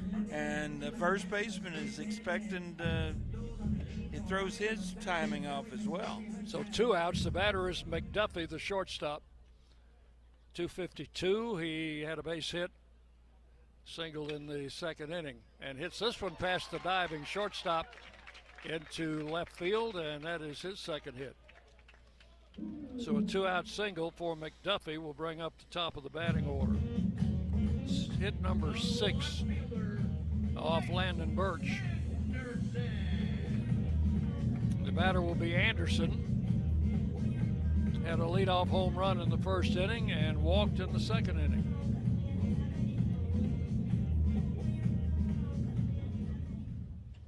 Boy, that loudspeaker is loud, is it not? Wow. And we're right between 2 of them. Huh. Pitch is low to Anderson, ball 1. I may have to take a couple of ibuprofen when we get back. From the ladder or from the speakers? Yes. 1 ball, no strikes.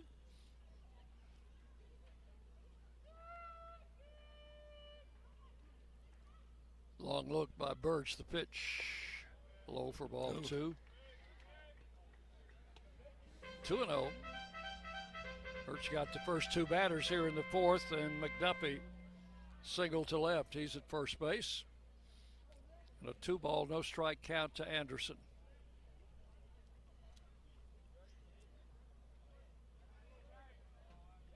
Right-hander comes set, and the pitch swung on and fouled over by the Raider dugout. 2-1.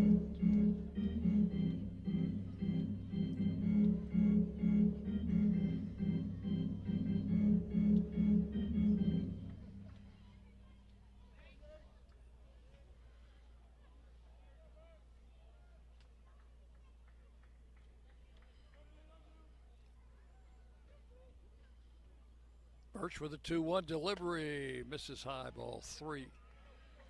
Well, Birch up right around 60 pitches now. Which is not bad in the 4th inning.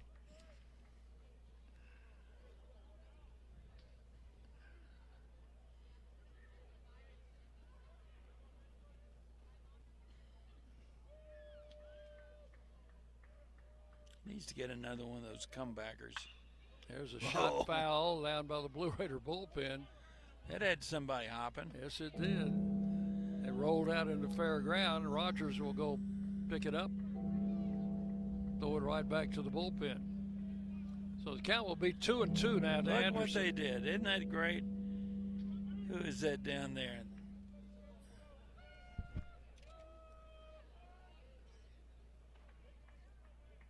Two balls, 2 strikes. Runner at first.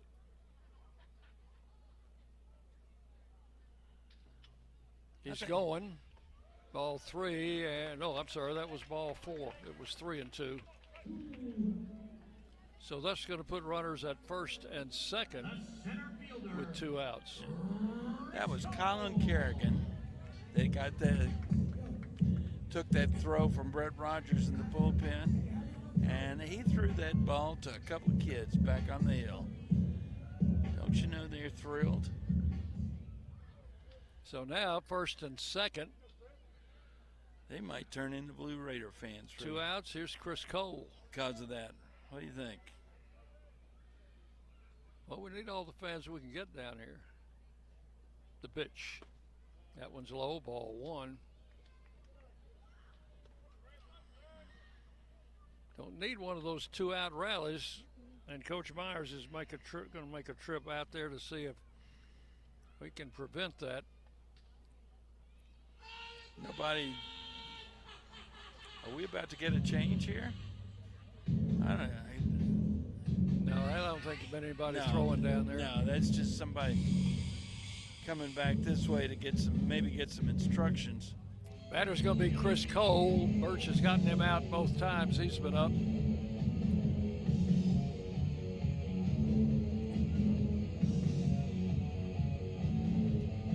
So, John, if anybody from Georgia Power and Light could have watched us scaling that ladder, they would have said, whoa, we need a couple of linemen. Those guys look pretty agile.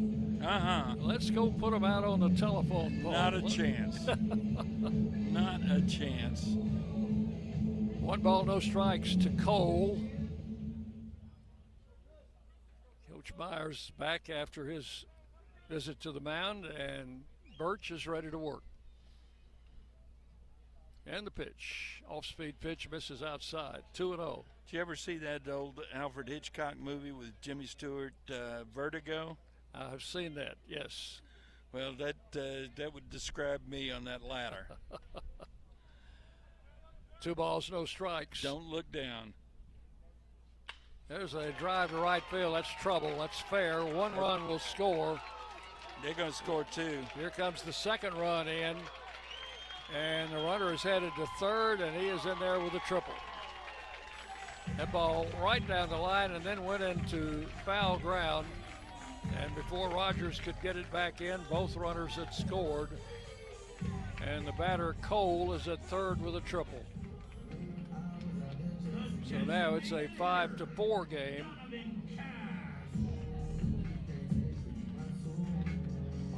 And the batter will be Cash.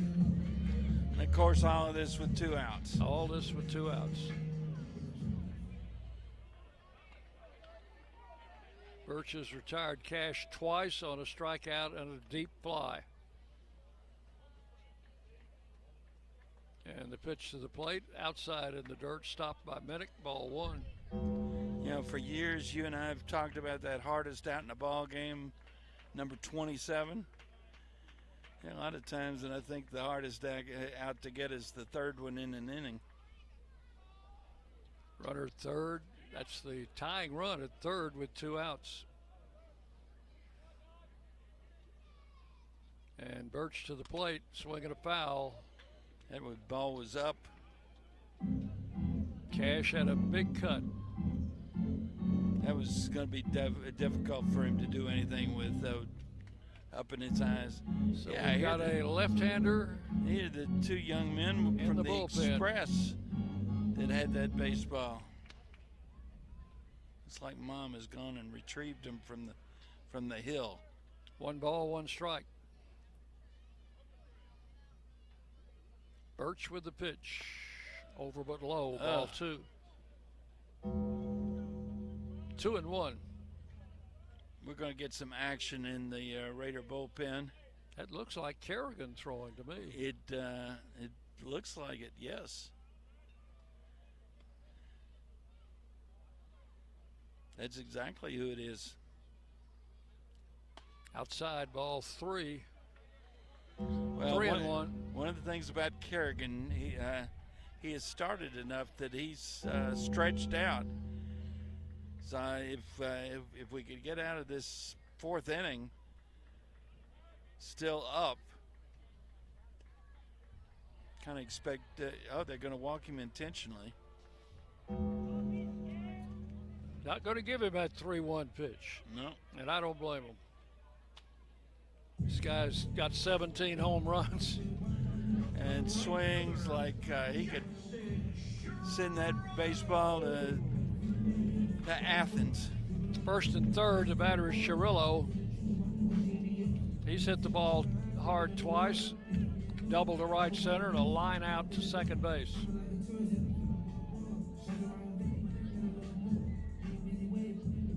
I expect we're going to see the left-hander. That's what's going to happen. Coach Byers on his way to the mound. Second visit. So this will be a call to the bullpen. And we'll take a break. Tell you about our new pitcher when we come back on the Blue Raider Network. Rob Van Wagner. Hey, Blue Raider fans, this is Tim Page with Exit Realty Bob Lamb and Associates. Are you on the fence about selling your home? Feel overwhelmed at the thought of purchasing a new home? Well, it's time to get moving. For professional, personal real estate services, give me a call today and put me to work for you. 615-896-5656, or you can reach me at exitmurfreesboro.com. Let's go Blue, and I'll see you at the game.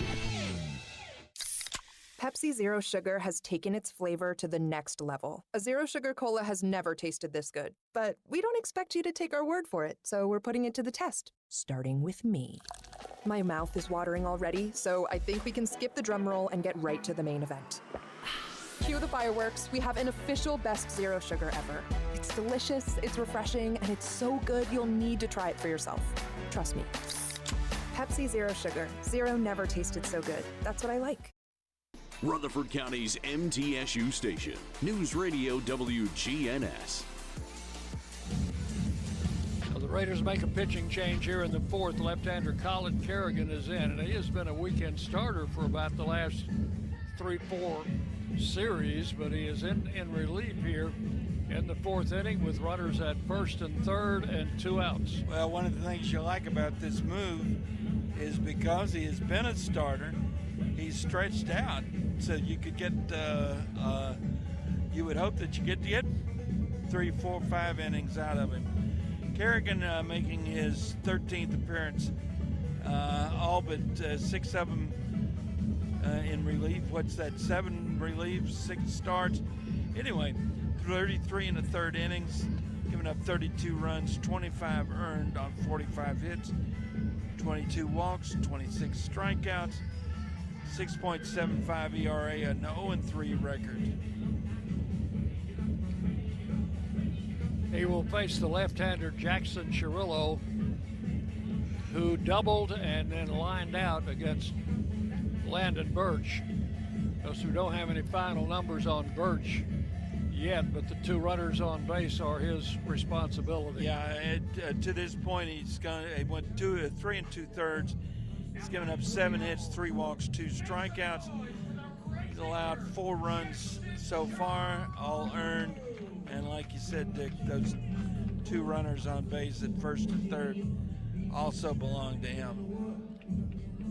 So Cirillo will step in. He's the cleanup hitter.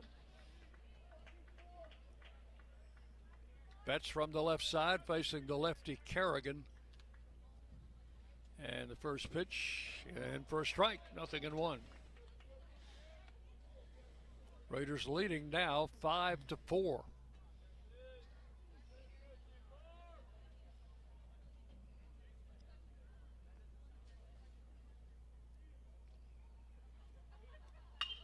Ball drilled into center field, and we're going to have a tie ball game. Coming in to score from third is Cole. And solid single for Cirillo for driving a run. That run will be charged to Birch. And with runners at first and second, Wesley Alec will be the batter. Freshman second baseman, he's 1 for 2. 5-5. We're in the bottom of the fourth. Kerrigan with a pitch. Right back to the mound. Backhanded by Badalak. Threw wide to first. The runner coming home.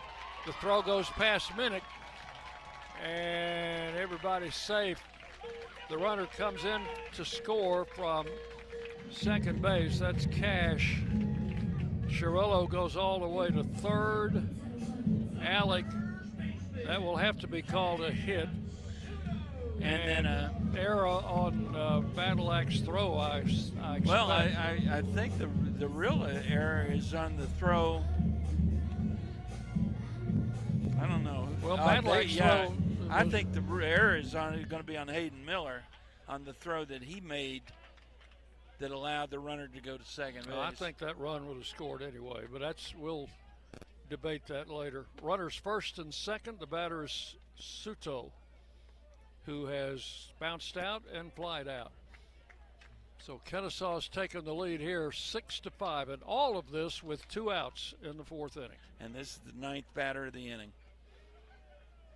How many times have we seen this happen? Pitch is low, ball 1.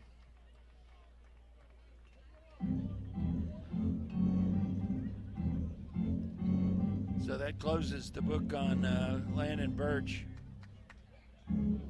Goes 3 2/3 innings, giving up 6 runs, all earned, 7 hits, 3 walks, 2 strikeouts. Runners are on second and third. Pitch is hit to center field. Snyder's got the range on this one, and he'll haul it in for out number 3. So 9 men come to the plate in the 4th inning, and 4 of them score. 4 runs, 1, 2, 3, 4 hits. There was an error, and 2 men left on base. So we will move to the 5th inning. It is now Kennesaw State 6, Middle Tennessee 5. You're on the Blue Raider Network from Van Wagner. When the arena lights dim for a concert, or when the crowd becomes one at a big game, you can almost feel like you're the biggest fan. But who's your biggest fan? It's the person that will get you home safely after a night of drinking. It's the person who looks out for your life to make sure you leave the stadium with someone sober. This could be a designated driver or someone who offers to get you a ride share. Because in Tennessee, fans don't let fans drive drunk. Brought to you by the Tennessee Highway Safety Office, a division of the Tennessee Department of Safety and Homeland Security. Hey, Blue Raider fans, we know life comes at you fast, but with the right insurance, you'll always be covered. Whether it's home, auto, or life insurance, your local State Farm agent, Trevor Haggard, former MTSU baseball player, is here to help you protect what matters most. Give him a call at 615-203-5522 and find the right plan for you. Like a good neighbor, State Farm and Trevor Haggard are here to help. 615-203-5522. The Blue Raiders play here. News Radio WGNS.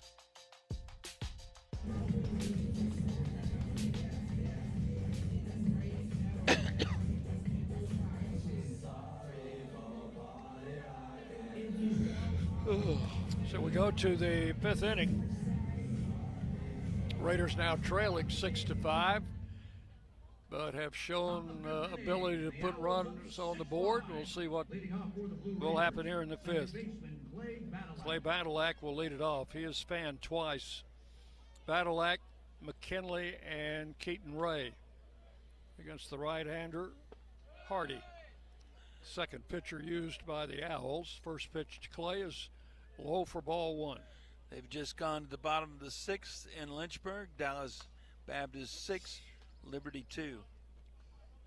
There's a little tap foul, 1-1.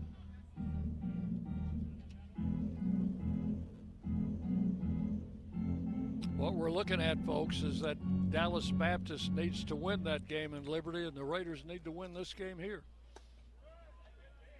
Ball 2 is high, 2-1. Well, that would move us into an 8th place tie with Dallas Baptist. Unfortunately, Dallas Baptist has the tiebreaker on us, so we're going to have to. That's Liberty, not Dallas Baptist.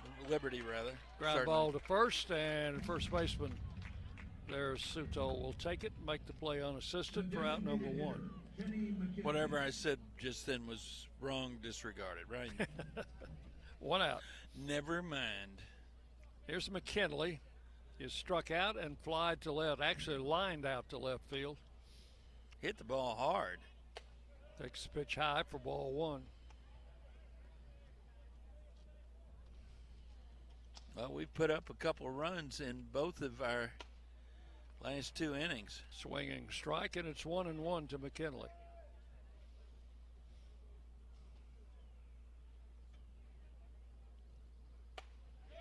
A lot of crooked numbers on that board out there. Yep. There's ball 2. 2-1 now to Kenny. Keaton Ray waiting to hit next.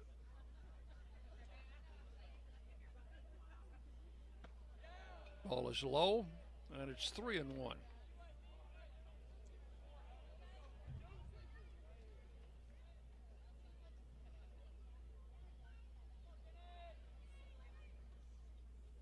And ball 4. So McKinley will take a free pass. We'll go down to first base. First walk allowed by Hardy. And the batter is Keaton Ray, who's flied to left and doubled to left. So he's hit the ball the other way both times.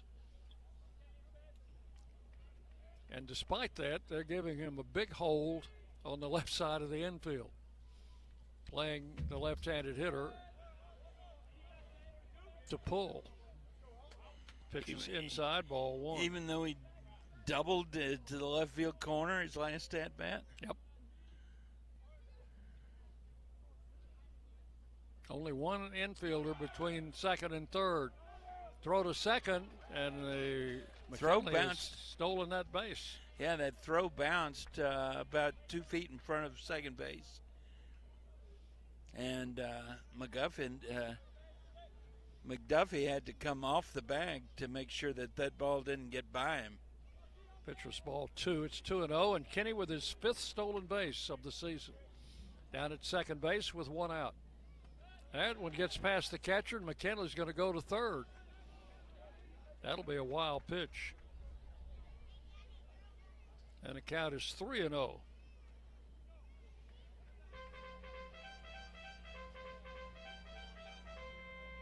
Well, they're playing a rally song for the Raiders. I think the guy probably hit the wrong switch there. Either that or he's I trying don't to think he meant to do that. Rally this Owl defense, maybe. I don't know. There's a foul to the screen. Gave him the green light on 3-0.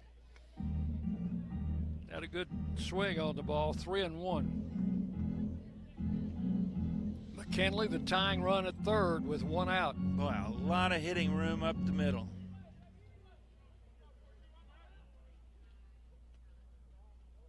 And the pitch. Strike 3 called. I'm sorry, strike 2.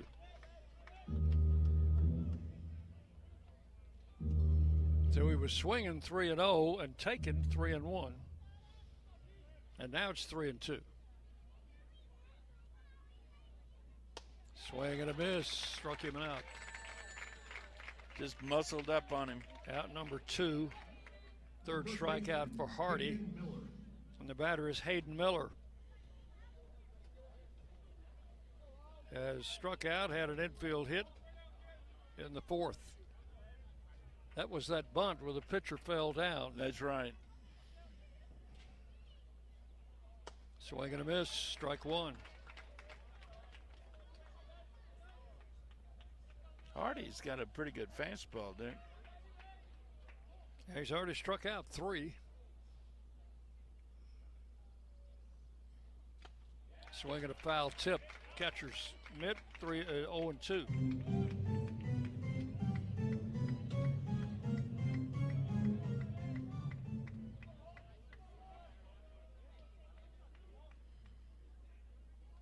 And the pitch.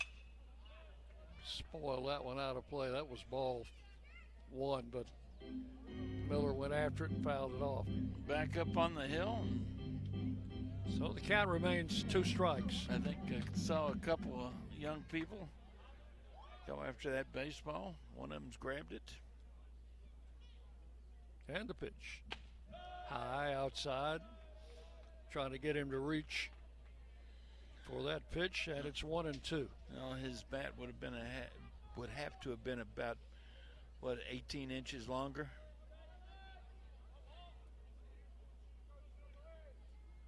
And the pitch.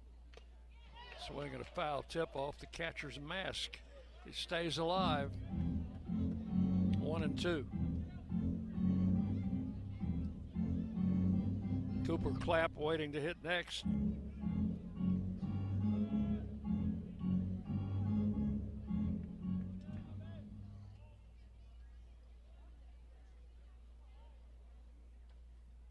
Hardy comes set, and the pitch high outside, ball 2. 2-2.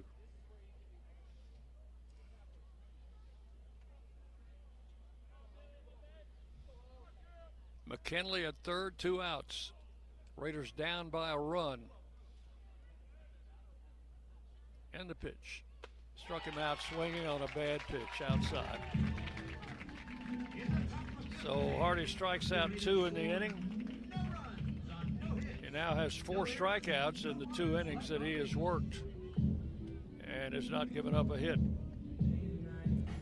For the Raiders, no runs, no hits, and 1 left. So we are halfway home in this one. It's Kennesaw State 6, Middle Tennessee 5. You're on the Blue Raider Network from Van Wagner. Hey, Blue Raider fans, this is Brad Hopkins with Exit Realty Bob Lamb & Associates. Winning in real estate is a lot like football. Good coaching and recruiting a great team are the keys. I put together a team of lenders, inspectors, and home professionals to help you succeed. Let me coach you through this process and make sure you come out a winner. Whether you're looking to buy, sell, or invest, I am here to help you win. Visit BradHopkinsHomes.com or call 615-556-9239 to find out more. Will Fraley, attorney at law, has experience you can count on. Former Blue Raider baseball player and MTSU alum Will Fraley serves Murfreesboro and the surrounding communities. Put a strong and experienced legal fighter on your case. Give Will Fraley a call and he can handle all of your legal matters, including criminal and domestic or family law. Visit willfraleylaw.com or call 615-410-7290. WGNS, the flagship station for Blue Raider sports. Cooper Williams, who led off the 4th inning, will lead off here in the 5th. He led off that inning with a fly out to left field. First pitch from Colin Kerrigan, in for a strike, 0-1. Williams with a solo home run in the 2nd, and that fly ball in the 4th, 1 for 2. Ball hit up the middle and a base hit. Right over the mound, past second base into center field. And Williams with his 2nd hit. Hit number 3 off Kerrigan. With a runner at first, no outs, the batter is Aaron Posey, the catcher. He is struck out and rolled out to the pitcher.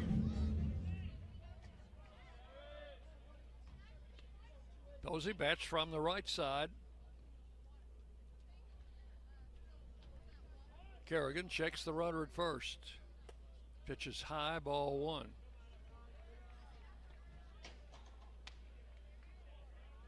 Posey is a junior. He is from Pennsylvania. Somehow managed to find his way south, so he must be a smart young man. Pitch is a strike call. 1-1.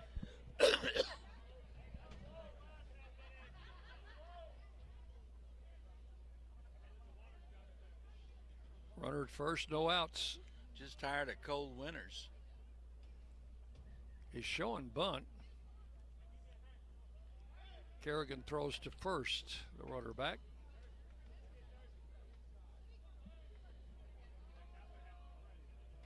Six to 5, Kennesaw leading. We're in the bottom of the 5th. He bunts foul. Kicks off the net in front of the Raider dugout. 1-2. I had a friend that grew up in the Boston area, got tired of cold winters, decided to go to college at Tulane, and still in New Orleans 60 years later. Survived a lot of hurricanes to stay down there. 1-2 the count. But not a whole lot of snow. And he bunts with 2 strikes. Kerrigan takes the easy out at first. And that is out number 1, and Williams goes to second. I thought they might have had a play at second. He was was the villain in the fourth inning because he got it all started with a 2-out single. And before the frame was over, they had scored 4 times. Swinging a foul out of play. It's in those trees back to our right. Yeah. So, John, what happens when it gets dark up here? I think it's going to get dark up here, but we got lights. See? Pointing this way? Pointing this way. Okay. Pitch is low. I've got a flashlight on my phone. You do too, I'm sure. I think I do, yeah. 1 ball, 1 strike to McDuffie. He's the number 9 hitter. Runner leads at second. Kerrigan's pitch, a bit low, ball 2. 2-1. Well, it wouldn't be the first time in our careers that we've had to press our phones into service to help bring our listeners Blue Raider baseball. 2 balls and a strike. Outside, ball 3. Remember once at Tennessee Tech, the phone line or whatever we were using went out, and we had to finish the broadcast using our cell phones. Oh. We have nothing but great memories from Tennessee Tech. There's a little foul at the plate. You know what? what? Caught Minnick. I can already tell you that I might have malaria the next time we have to. Oh. I may have something. You feel that coming on, or you're in the making? I can, yes. Full count, 3-2. I may have some serious tropical disease next time we have to go to Cookville. Kerrigan with a runner at second and 1 out. Got a 3-2 count here on McDuffie. And the pitch to the plate is just a little bit high, was it? Ball 4. Yeah. A little bit up, a little bit out. First walk allowed by Kerrigan. Now runners at first and second with 1 out. But you've got the top of the batting order coming up, and this is Anderson. He has walked twice, and in the first inning hit a home run on the very first pitch. Landon Birch threw. Anderson has been on base every time, scored 2 runs. Takes the pitch outside for ball 1. 1 ball, no strikes, the count. Well, there goes the bugler again. This time he's bugling for the right team, I think. If that's a home field bugler. The pitch. Ground ball, that's past Miller in the right field. They're going to wave the run, and then Rogers bobbled it, but wouldn't have gotten the man at the plate anyway. The runner stopped at second. So it's now 7-5. Williams in to score on the hit by Anderson. McDuffie stopped at second. And that's second hit of the game for Anderson. 7-5, Kennesaw leading. Runners first and second, 1 out. Here's Cole. He had that big triple in the 4th inning. Hit it right down the right field line, and it rolled into the corner. Pitch high, inside, ball 1. That was off Landon Birch.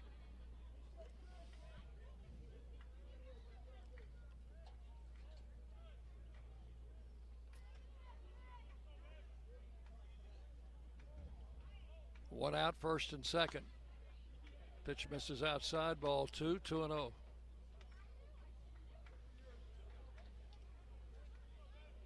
Cole does an awful lot of bat twirling, getting ready for his at bat. 3, 4, 5. The pitch. This is ball 3. That's got to be distracting to the pitcher. Hopefully the pitcher blocking him. 3 balls, no strikes. Runners first and second. Strike called. 3-1.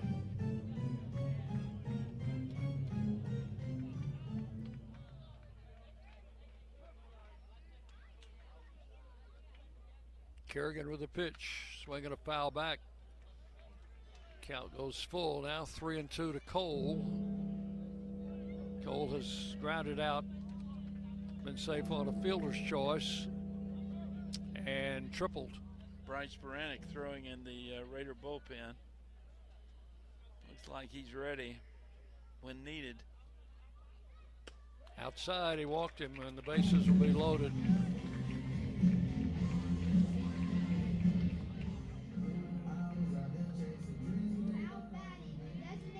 Second walk in the inning for Kerrigan.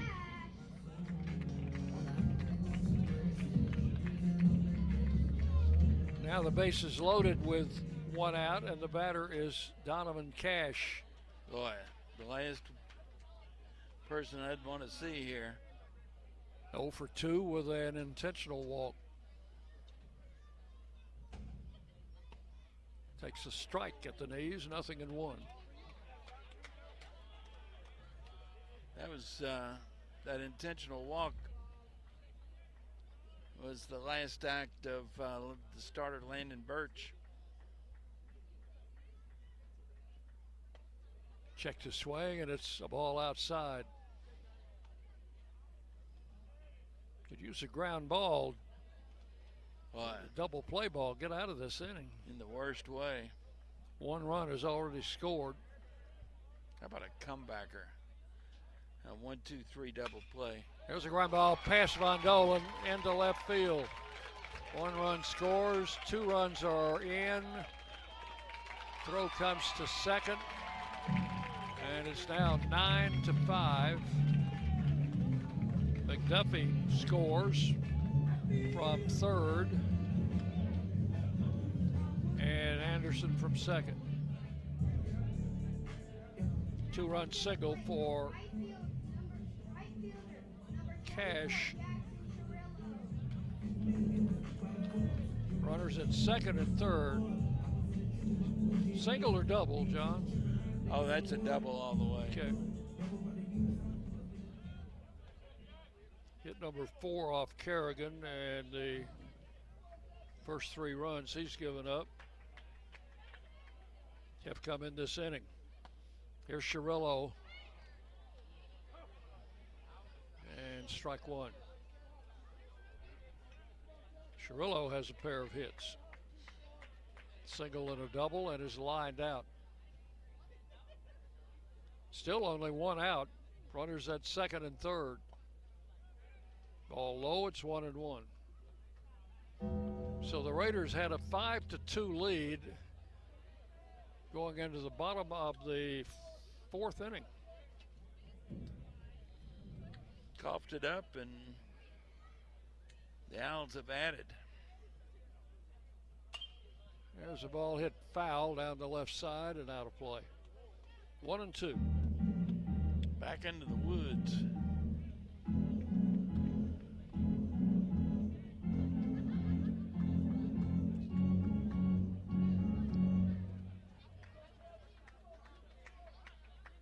Cole, the runner at third, Cash at second. Still just 1 out, and that 1 out has been on a sacrifice bunt.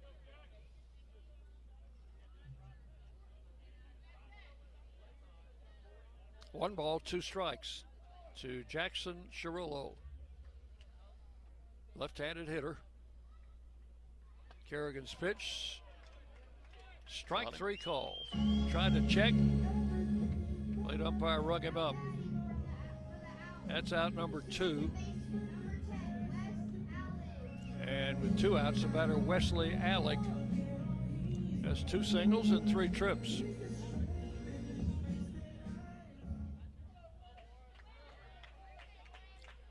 Nine to 5. Kennesaw State leading here in the 5th. Pitch misses for ball 1. Sounded good,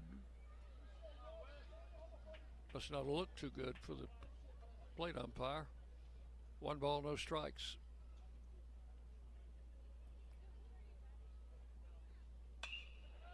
Ball hit in the air down the right side, going to be in foul ground, going to be taken by Rogers. He may have been fair. No, the umpire says that was a foul ball, and that's going to retire the side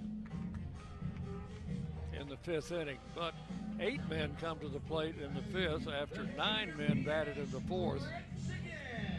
They score 3 runs on 3 hits.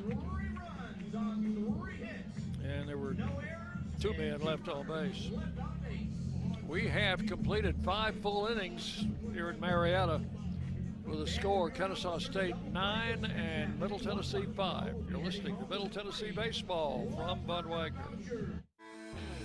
Today's game is brought to you in part by proud partners of Blue Raider Athletics, Granis & Associates, certified public accountants. They provide a full range of tax preparation, accounting, and bookkeeping services for both business and individual needs. That's Granis & Associates. Give them a call at 615-895-1040 or visit Granis & Associates online at gcpas.com.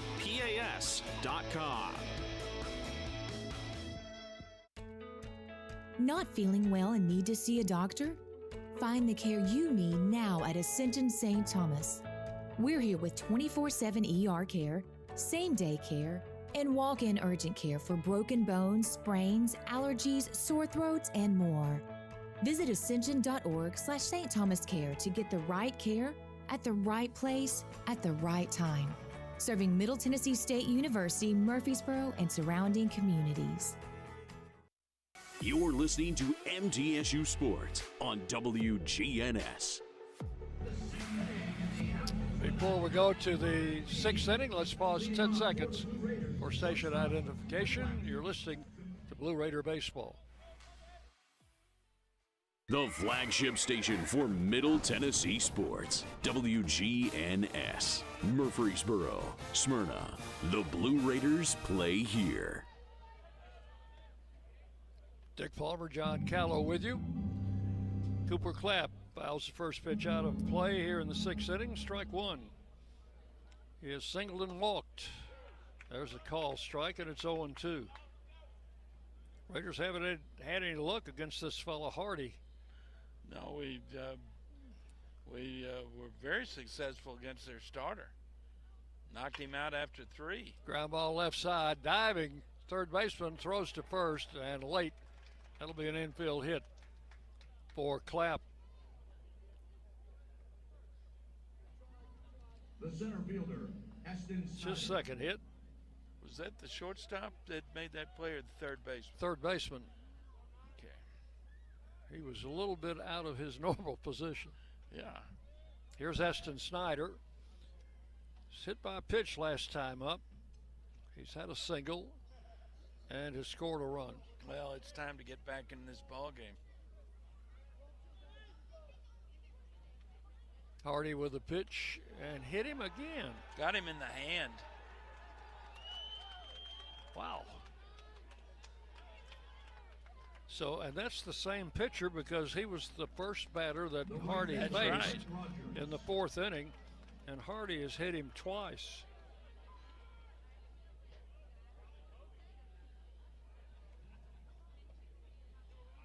So runners at first and second for Brett Rogers. Had a sacrifice fly in the 4th to drive in a run and doubled and scored in the 1st. Swings and fouls this one out of play, strike 1.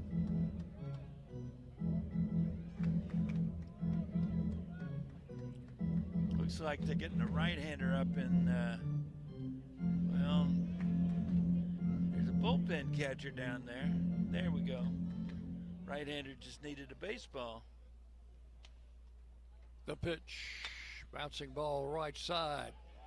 The only play will be to first, and they just got him by a step. Rogers could get down the line. So he is thrown out second to first. The other 2 runners will advance into second and third, where they are in scoring position for Tyler Minnick. We still have got only the one infield hit off this pitcher, Hardy.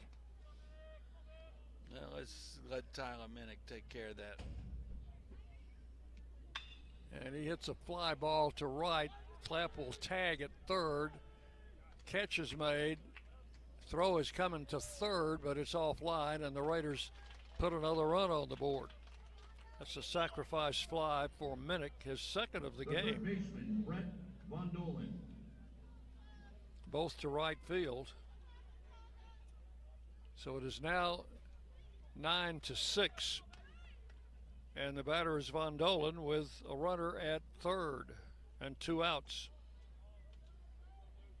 2 singles and a strikeout for Von Dolan.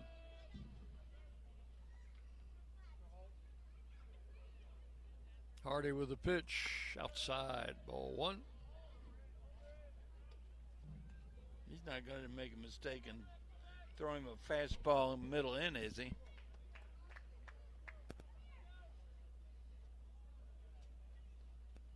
Right-hander comes set, and the pitch.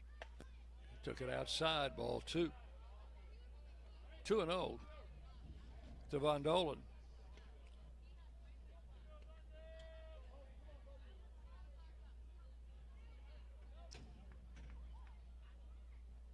Runner third is Snyder, and the pitch. Swung on and missed. Had him fooled on that one. Throw him an off-speed delivery away. 2 balls and a strike. That didn't get within a foot of home plate. Hardy ready to work. And he hit a foul ball out of play, and the count will go to 2-2.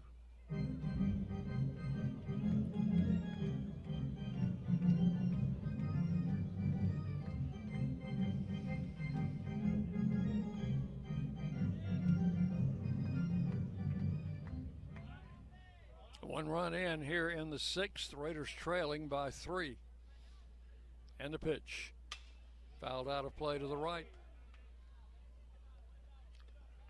It's not a bad crowd for a Thursday night, Dick. A lot of movement down in that Blue Raider bullpen. I don't know if anybody's throwing now. Brannick was throwing. 2-2 the count. And just got the bat on it, fouled it back to the backstop. On deck hitter. Yeah, I think Brannick picks it up. Brannick just throwing sporadically now. I think he's ready. Wouldn't be surprised to see him come on in the bottom of the 6th inning. 2 balls, 2 strikes. And grounded foul past third. Count holds it 2-2. That ball took a funny bounce off that screen in front of their bullpen. Bounced back. The third base umpire made the play on that ball. 2-2 the count. Hardy with the pitch. Struck him out swinging. That will end the 6th inning. Raiders pick up 1 run on 1 hit and strand a runner at third. So we will go to the bottom of the 6th inning. It is Kennesaw State 9, Middle Tennessee 6. You're on the Blue Raider Network from Van Wagner.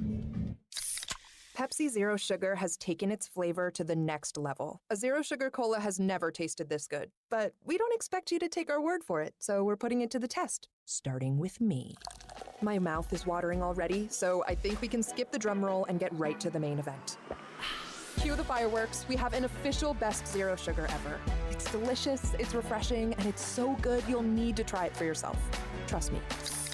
Pepsi Zero Sugar. Zero never tasted so good. That's what I like. This is Chip Walters, and I'm honored to be your 2024 MTAR Realtor of the Year. I'm with Exit Realty Bob Lamb & Associates, and like many of you, I've seen the real estate market shift and change. People often ask, Chip, what's really going on? Well, that's a great question, and I believe in answering with solid, factual data. So let's cut through some of the noise. I invite you to reach out. Let's have a conversation about your real estate goals and the current market trends in your neighborhood. You can find all my contact information at choosechip.net. The Blue Raiders are on News Radio WGNS.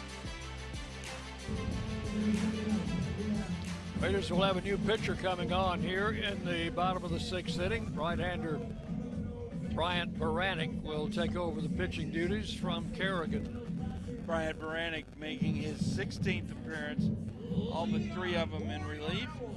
He's thrown 28 in the 3rd inning. He's given up 30 runs, 26 of them earned on 37 hits, 18 walks, 22 strikeouts. He's got an 8.26 ERA, a 2-2 record with 2 saves. 6'3" junior from Spring Hill, Tennessee, and the first pitch laced to left field for a base hit.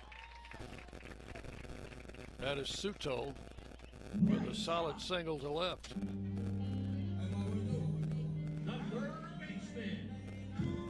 And for Kennesaw, that is their 13th hit in the ball game. So Suto, the runner at first, with nobody out, the batter Cooper Williams. Cooper Williams has 2 hits and 3 trips, one of those a home run. Swing and a miss, strike 1. Final numbers on Colin Kerrigan. Goes an inning and a third, gives up 3 runs, all earned on 5 hits, 2 walks, 1 strikeout. Here's the 1-strike pitch. Strike called, and it's 0-2 on Williams.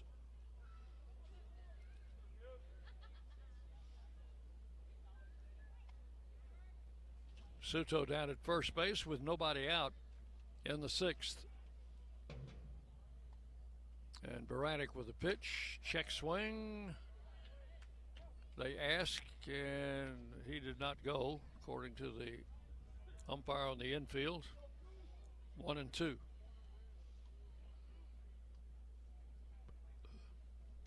Baranek comes set, and a ground ball in the hole and a base hit to left field. That's a good piece of hitting by Sure was. Williams. Went the other way with it. Saw a hole and took advantage of it. So runners at first and second, no outs.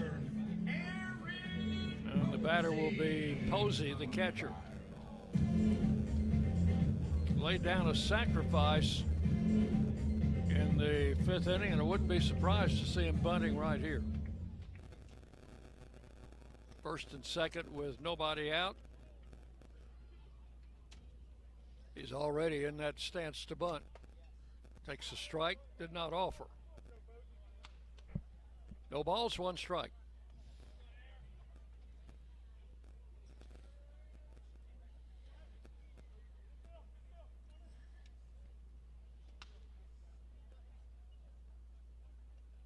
Raiders have another pitcher throwing in the pen. Yeah, that's Ethan and Bimbo throwing, Dick.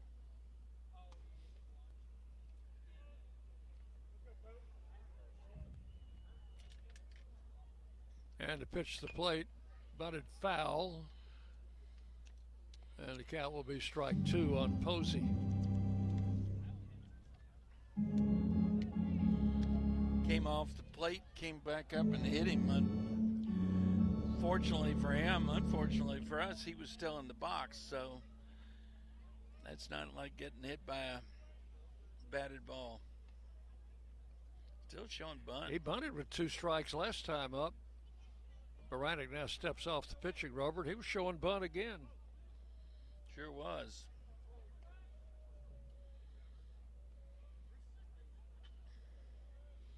He's going to bunt with 2 strikes if he gets the pitch.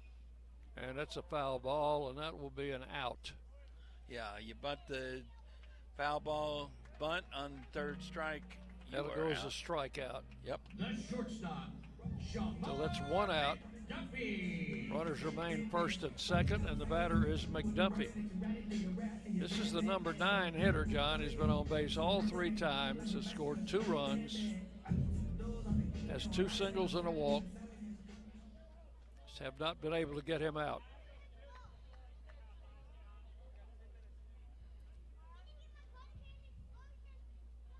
Here's Baranik's pitch. It's fouled back into those trees down the right side. Strike one.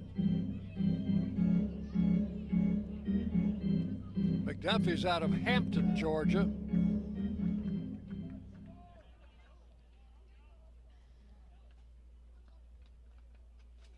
He is in his second year in the program here. The pitch. Outside for a ball, 1-1.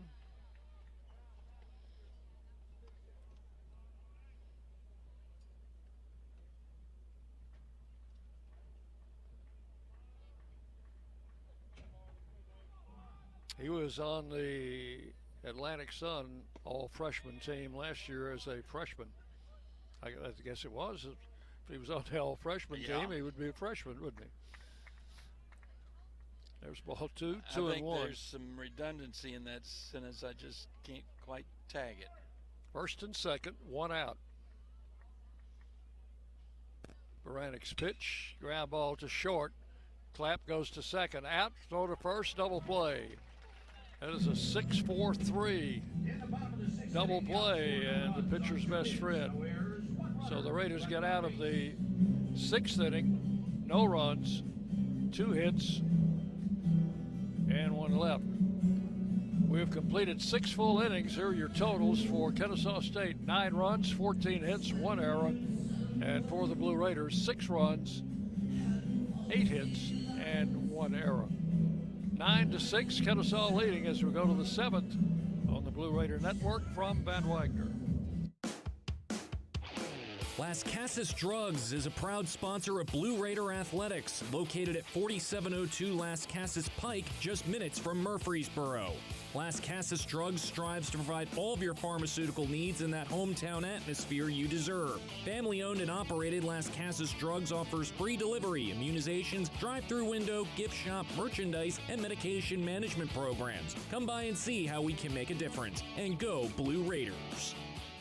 At State Farm, when home and auto work as a team, you score and save money. I'm State Farm agent Andy Wama. Give me a call at 615-890-0850 and let's work together to win big by saving money on home and auto. With the service you get from State Farm, you might think our car insurance costs more. I'm State Farm agent Andy Wama. Give me a call at 615-890-0850 and let me show you with discounts up to 40%. You may find it even costs less. Rutherford County's MTSU station, News Radio WGNS.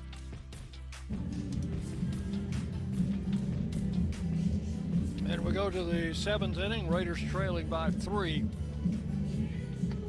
First Division Bank is a proud partner of Blue Raider Athletics and the official strikeout partner this season. Don't strike out on your banking services. First Division Bank, providing more power to your business. Clay Badalak will lead off for the Raiders in the 7th. He is 0 for 3. 2 strikeouts and a ground out. And the pitcher Hardy starting his 4th inning for the Owls in relief, and he's been a pretty tough customer. There's ball 1 to Badalak. He's given up only 1 infield hit in 3 innings.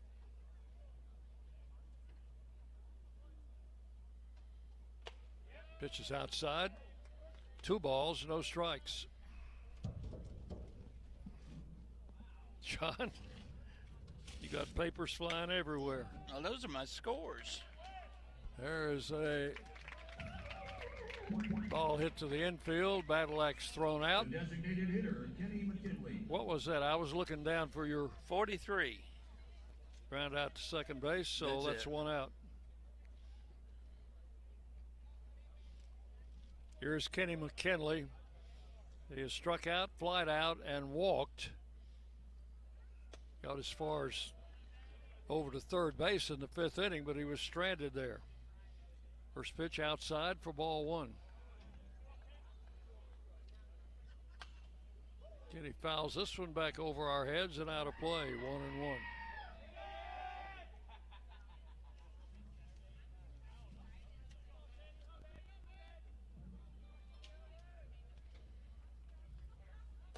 swing and a miss. Strike two. 1 ball, 2 strikes.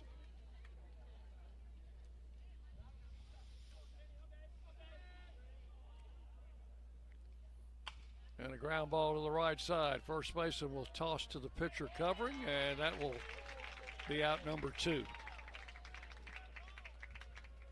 Pitcher's infield practice. The left fielder, Keaton Ray. You do it every day, right? Keaton Ray, 1 for 3. Doubled and scored in the 4th.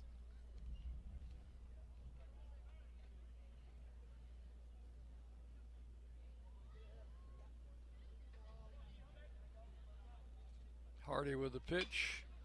Fouled off to the left side, and that one will be out of play. Strike 1.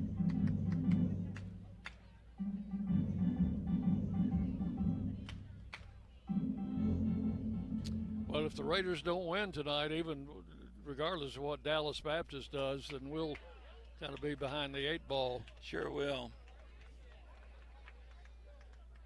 There's strike 2 call to Ray, 0-2.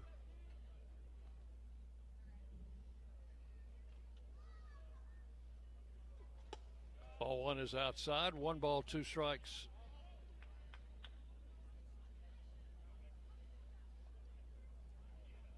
Chandler Alderman scheduled to start tomorrow night in game 2 for the Raiders. Ball hit down the left field line. That's going to curve foul and get out of play.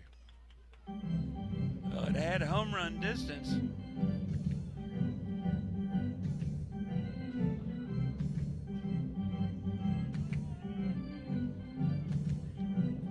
One and 2.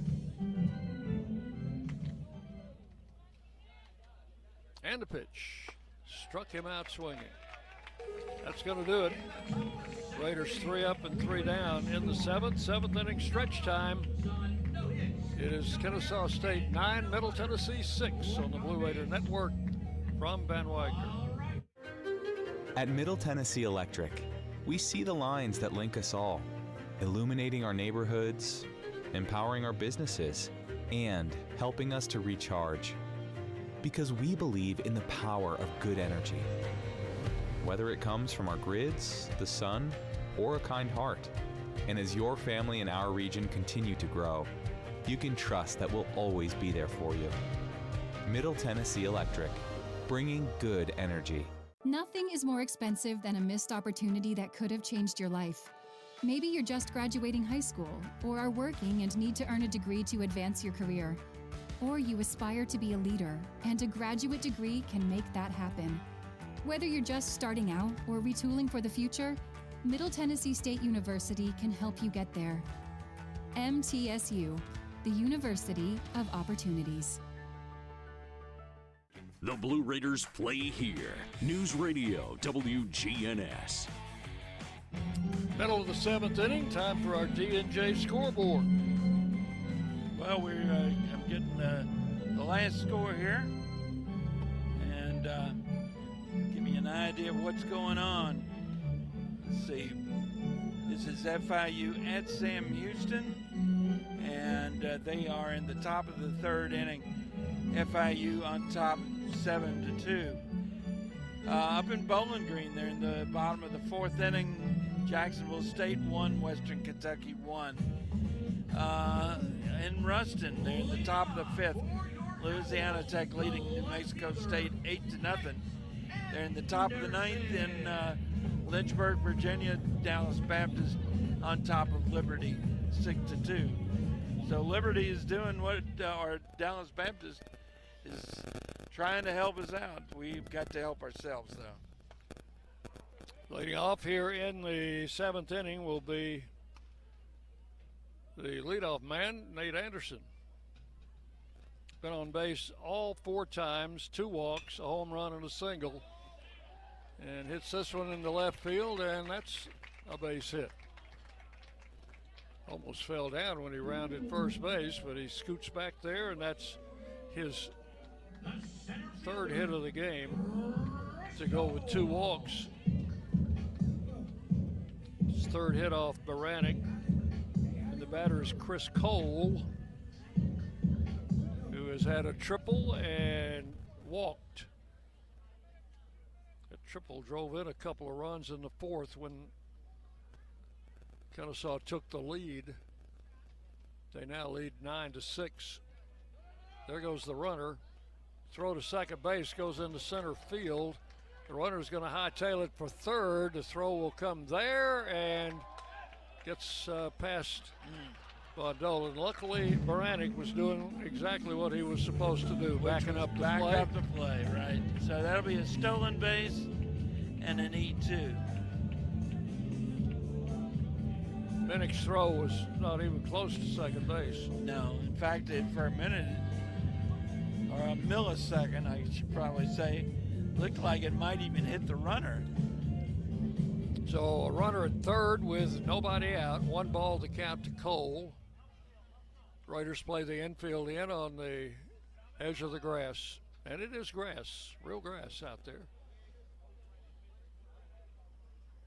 Baranek's pitch.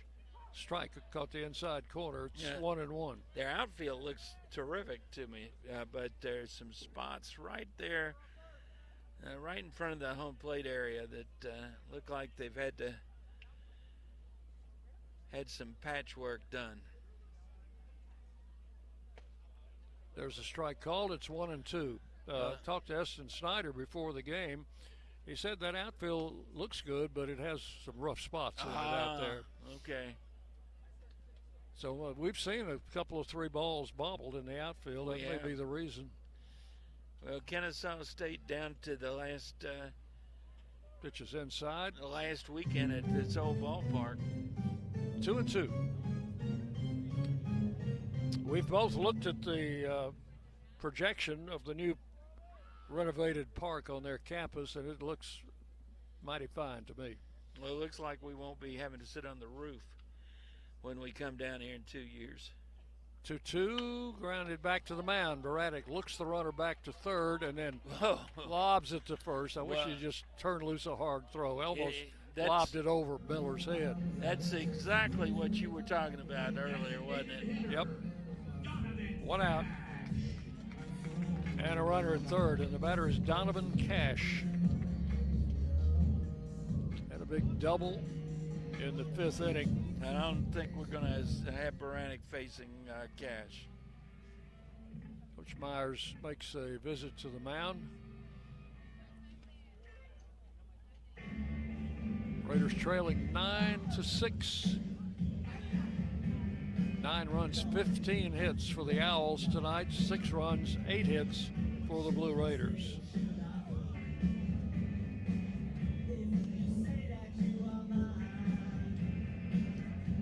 Baranek will stay in. That's Ethan and Bimbo. Getting loose down there. Yep.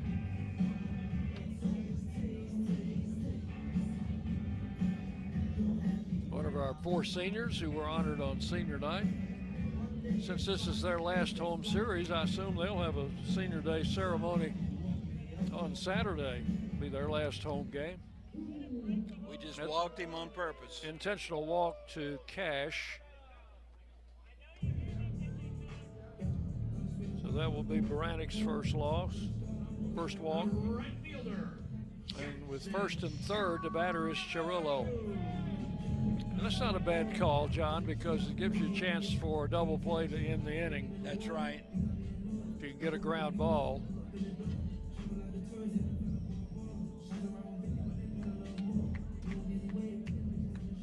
And Cash is the kind of player that can add a couple on the board with one swing.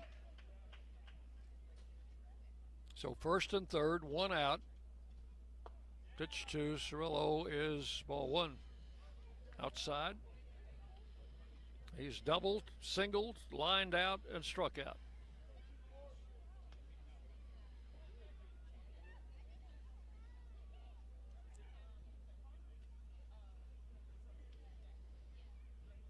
And Baranek with a pitch right in there for a call strike, 1-1.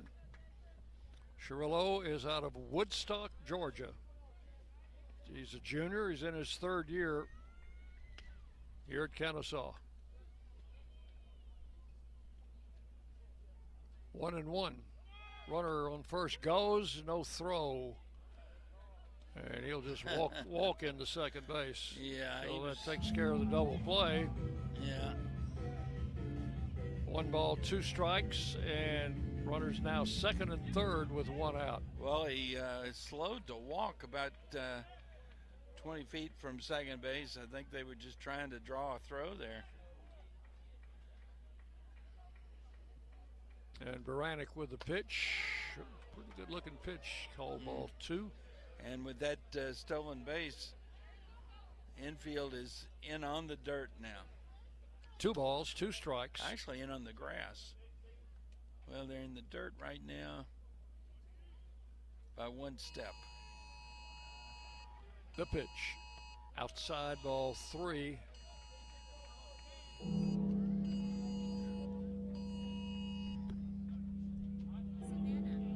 Full count to Jackson Chirillo. Runners at second and third with 1 out. Our phones just went off with an Amber Alert here in Georgia. Yeah, I see that. I got one on mine. Ball 4 is inside. That's going to load the bases.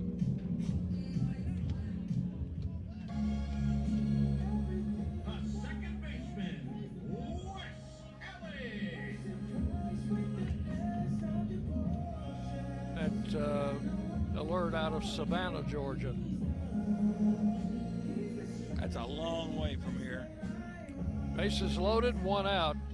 Wesley Alec, the freshman second baseman, has 2 hits and 4 trips. That gets a visit to the mound. This will be a pitching change, I think, because that's the second visit. Yeah. To Baranek. Yeah, so we will take a break, come back, tell you about our new pitcher when we return on the Blue Raider Network from Van Wagner. The Blue Raiders are winners in the classroom, on the field, and the courts. Richard Lewis here. I want you to win in real estate also. Buying, selling, auction here in Tennessee, or along the Gulf Coast, a second home, or investing. Give me a call to help start that winning process. 615-319-9981. Oh, I'm never too busy for your referrals. Richard Lewis, Exit Realty, Bob Lamb & Associates. Will Fraley, attorney at law, has experience you can count on. Former Blue Raider baseball player and MTSU alum Will Fraley serves Murfreesboro and the surrounding communities. Put a strong and experienced legal fighter on your case. Give Will Fraley a call and he can handle all of your legal matters, including criminal and domestic or family law. Visit willfraleylaw.com or call 615-410-7290. WGNS, the flagship station for Blue Raider sports. Well, we've got the 4th pitcher coming in for the Raiders is Ethan Mbembo. Making his team leading 20th appearance, all of them in relief. He's thrown 32 innings, giving up 23 runs on 21 of them earned on 43 hits. 14 walks, 33 strikeouts, 5.91 ERA, a 1-0 record.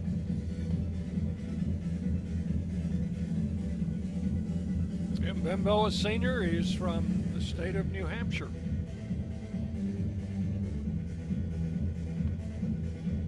Got a fastball and a pretty good slider. When he can put it where he wants it, he's tough to handle.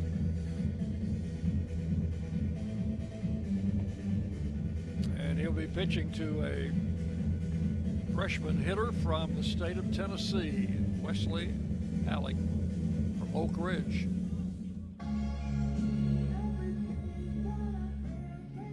The second baseman, Wes Ellis.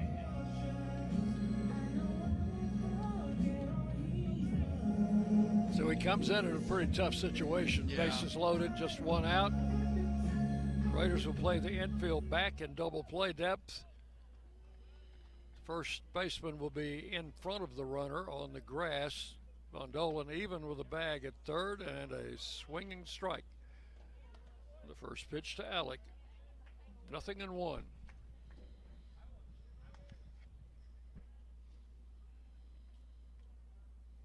Right-handed batter, not a big guy. The pitch outside, 1-1. Listed as 5'9", 170.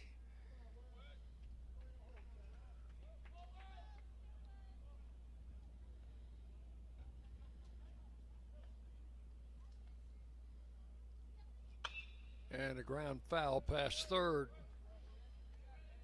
Alec was named Mr. Baseball in Tennessee in his classification last year at Christian Academy of Knoxville.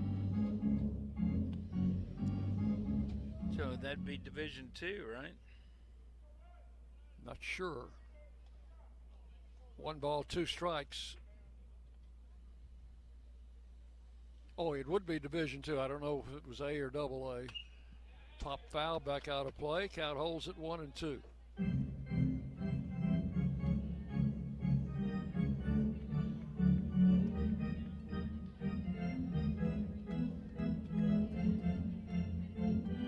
Spring fling coming up next week back home. Good time for us not to be on campus. It is always hopping during spring fling. There's a ball drilled to left field. That's a base hit. 1 run scores, 2 runners score, and they'll hold them at first and second. Make it now 11-6. Alec with his 3rd hit of the game. That's a solid base hit to left. Scores Anderson from 3rd, Cash from 2nd.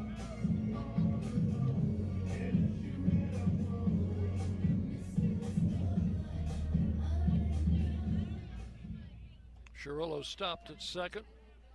Batter is Suto, the first baseman. Both those runs charged to Baranek. Check swing, and he fouled it inadvertently back to the screen. Baranek also responsible for the... Oh, he's hit by the pitch. I thought he fouled it off. I thought he did too. I thought I heard it hit the baseball. Well, the umpires are going to confer on this. Coach Myers has asked him. There's no replay system here, just like at home. So, but that ball came away looking like it came off the bat. We do have a final in Lynchburg. Dallas Baptist 6, Liberty 4. So Dallas Baptist has done their part. Now we need to do our part, but it's getting late. They've decided that is a foul ball. So it'll be a 1-strike count on Suto.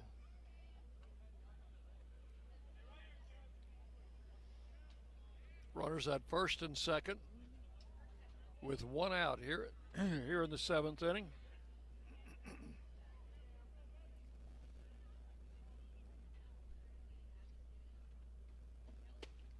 Pitch is inside, 1-1 now.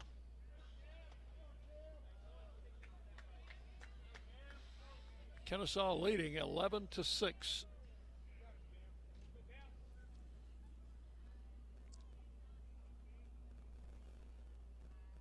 Mbembo with the pitch, swing and a miss, 1-2.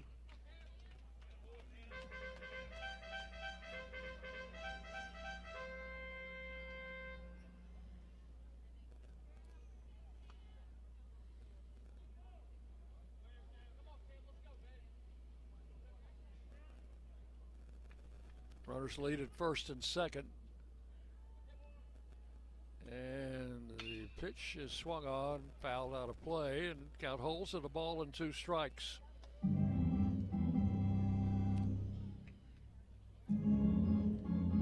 The Raiders had some activity early in the game, and once the starter Kane went out, the activity has ceased.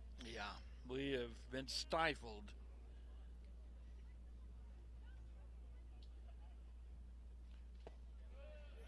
Raiders have scored only 1 run since the starter went out, as Hardy has pitched 4 very good innings in relief for them. There's ball 2, 2-2.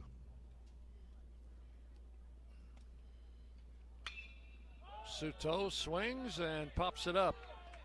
Shallow right field. Rogers coming in, going back is Badalak. He'll make the catch. That is out number 2. The third baseman, Cooper Williams. I didn't see the umpire signal infield fly, but I think that was the situation. 2 outs, runners first and second. Here's Cooper Williams. Brannick goes an inning and a third, gives up 2 runs so far, right? Yes. Pitch swung on, hit out into right center field, and Snyder will come on, make the catch on the run for out number 3. So that is all in the 7th. They come up with 2 more runs. 2 runs on 2 hits and 2 men left on base. There was an error in the inning. So we have completed 7 full innings, and Kennesaw State leading by a score of 11-6. We go to the 8th. Coming your way next on the Blue Raider Network from Van Wagner. Today's game is brought to you in part by proud partners of Blue Raider Athletics, Grannis & Associates, certified public accountants. They provide a full range of tax preparation, accounting, and bookkeeping services for both business and individual needs. That's Grannis & Associates. Give them a call at 615-895-1040 or visit Grannis & Associates online at gcpas.com.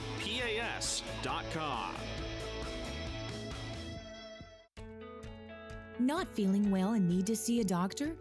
Find the care you need now at Ascension St. Thomas. We're here with 24/7 ER care, same-day care, and walk-in urgent care for broken bones, sprains, allergies, sore throats, and more. Visit ascension.org/St. Thomas Care to get the right care at the right place at the right time. Serving Middle Tennessee State University, Murfreesboro, and surrounding communities. You're listening to MTSU Sports on WGNS. And we go to the 8th inning. Kennesaw State has made a pitching change. They will have number 19, Daniel Powell. He is right-hander, 6'2", 180, a sophomore from Roswell, Georgia. And he'll take over the pitching duties from Hardy. Powell leads their team in appearances. This is his 24th. He had 1 start, all the rest in relief. 49 2/3 innings, 24 runs, 19 earned on 31 hits, 26 walks, 49 strikeouts. He's got a 3.44 ERA, a 6-1 record with 1 save. Aiden Miller swings through the first pitch, strike 1. And fouls this pitch off, and it's 0-2 quickly. Miller tonight has struck out twice, had an infield hit, and scored back in the 4th inning. Time call. Oh, we had a ball come on the field. Ball got out of the Raider bullpen. They threw it back in, and it didn't get in. Bounced off the fence. Another one of those bullpen catchers had to jump the fence, get it back. There's ball 1 to Miller, 1-2. And Powell with the pitch. High, ball 2. 2 balls, 2 strikes. This guy has the 2nd lowest earned run average on the team.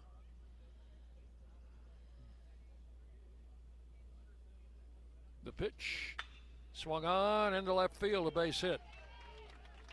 So Miller leads off the 8th inning with a single. The Raiders still showing a little life. The shortstop, Cooper Clapp. That's hit number 9. And the batter is Cooper Clapp, who has 2 singles and has walked. So he's been on base every time. Oh, we haven't had a 5-run inning since last weekend. As the ball hit the right field, that's going to drop in for a hit. And the runner, Miller, will stop at second. So first and second with no outs. And Eston Snyder, the top of the batting order, coming up. The center fielder, Eston Snyder. Last Sunday against Sam Houston, we had a 5-run 5th inning. That was a big part of that 13-3 win. Now, Snyder's been hit by pitches. Last 2 at-bats, that was both by Hardy. Powell's pitch, that came inside, ball 1. Eston had a single, scored a run back in the 3rd inning.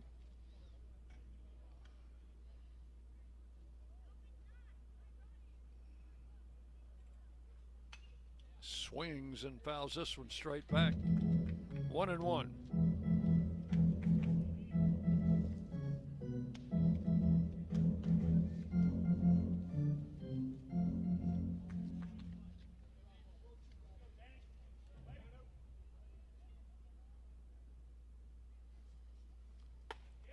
There's a strike, and it is 1-2. Snyder been hit by pitches 12 times this season.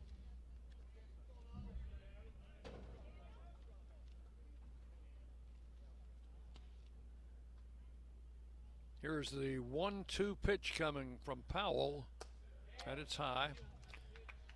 Well, that's probably a that is the distinction that he would rather not have. He now leads. He passed Riley Bishop back in the 6th inning with his 38th career hit batter. And swings and misses, strike 3. So that is out number 1 here in the 8th. The right fielder, Brett Rogers. And Brett Rogers will stand in. Had a double in the 1st inning. Sacrifice fly in the 4th. He has walked and grounded out in his other 2 at-bats. I didn't remember Riley Bishop getting hit that often. Pitch is high, ball 1. I remember him putting a few out of the ballpark. Well, I sure remember that for sure. Swung on, grounded foul past first. 1 ball, 1 strike to Rogers. Raiders trailing 11-6.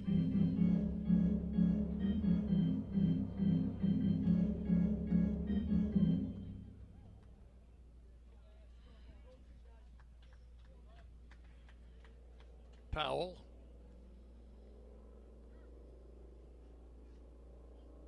Comes set and the pitch. Has a ground ball to third. Third baseman tags the bag and just beat the runner there. Well, that was a good play over there by Williams, but it was a lucky play. Yeah. Came up with a short hop The catcher, and just did beat Hayden Miller to the bag. That'll be a fielder's choice for Rogers. He is at first. Clapp moved down to second, and now 2 outs for Tyler Minnick. Hits this one deep and foul out of the ballpark. Down the right field line, went all the way over the bullpen. We need an Old South Properties home run. We sure do. That would Tyler Minnick. That would get us right back in this.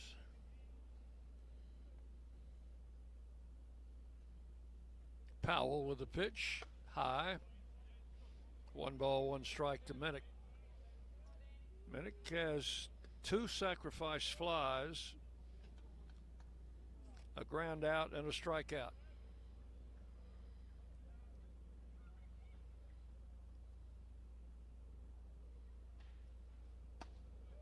That second baseman has got something that's... He's got his sunglasses. Flashing out there. It looks like he's wearing a miner's helmet. Yeah. But what he's got, he's wearing his sunglasses. I don't think he's wearing them on his eyes. No, it's on the brim of his hat. Foul out of play. Or the crown of his hat, rather. 2-2.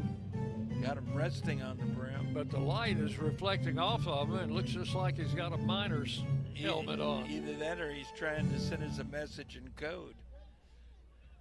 2 balls, 2 strikes. Right-hander comes set, and the pitch is swung on and missed, strike 3. And that's going to do it for the Raiders in the 8th inning. No runs. Got the first 2 men on, couldn't get them around. No runs, 2 hits, and 2 left. We'll go to the bottom of the 8th inning. It's Kennesaw State 11, Middle Tennessee 6 on the Blue Raider Network from Van Wagner.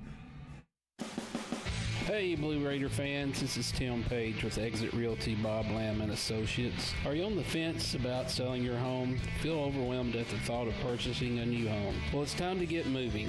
For professional, personal real estate services, give me a call today and put me to work for you. 615-896-5656, or you can reach me at exitmurfreesboro.com. Let's go Blue, and I'll see you at the game.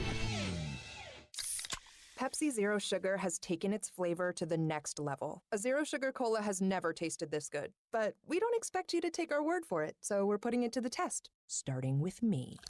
My mouth is watering already, so I think we can skip the drum roll and get right to the main event.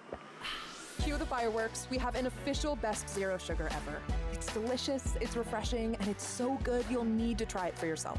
Trust me. Pepsi Zero Sugar. Zero never tasted so good. That's what I like. The Blue Raiders are on News Radio WGNS. So we go to the bottom of the 8th inning. Raiders trailing 11-6. And Ethan Mbembo will face bottom part of the batting order here for the Owls of Kennesaw.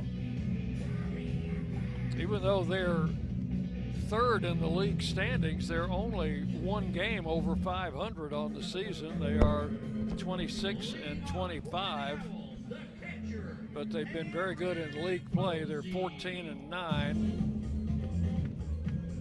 and they're 8-3 in conference games at home. Well, they've played a really, really tough schedule. Their RPI is in the top 50 in the nation. Pitch to Posey is in for a strike, 0-1.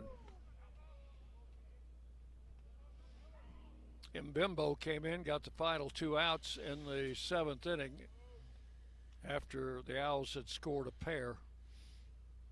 Swing and a miss, 0-2. He's got that slider working tonight, I think. They've certainly proved, though, that they deserve that step up from the A-Sun into Conference USA. John, they've won 2 national championships here. I think 1 in NAIA and 1 in Division II. So good baseball has been a staple here for a long time. Yeah. Pitch was a ball outside, 1-2 to Posey. And the pitch. And a foul. Must have gone off Minnick's chest protector. 1-2, count holds.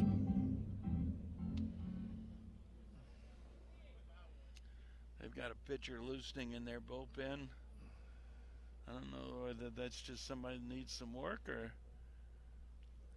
Swinging a foul back. They'll just put another body out there for the top of the 9th. Count holding at a ball and 2 strikes. 2 teams go at it again tomorrow, 5 o'clock.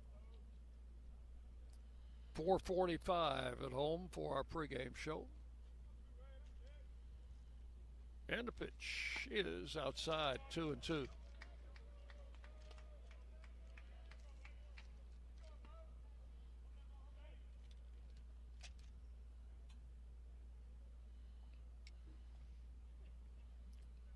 Gotten quiet here in the 8th inning. Home team's leading. Pitches outside, 3-2.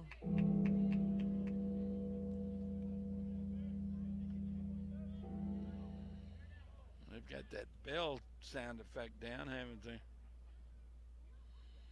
Who does the bell toll for? There's a swing and a foul. Count will hold at 3-2 to Posey.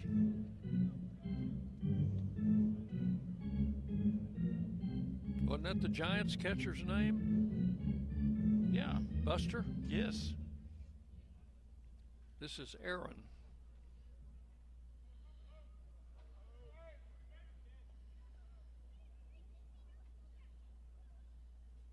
And struck him out swinging. That's out number one here in the 8th inning. First strikeout for Mbimbo. I think Buster Posey is in management with the Giants now. No, he is probably going to be a Hall of Famer in another couple of years. He was a pretty darn good catcher. Here's McDuffie. He was important to that franchise. Pitches high, ball one. Came out of Florida State, I believe.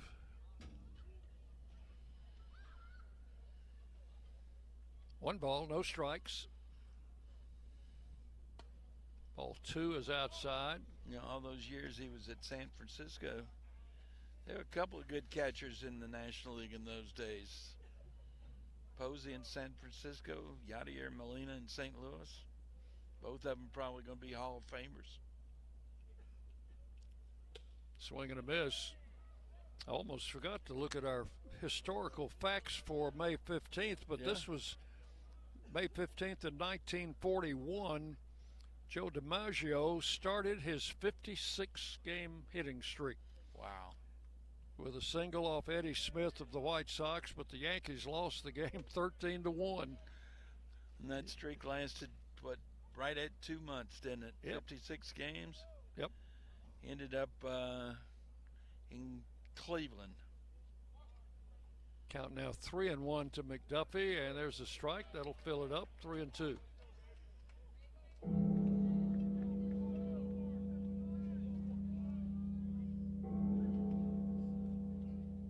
Also in 1973, Nolan Ryan pitched his first career no-hitter. Ended up with, what, 6?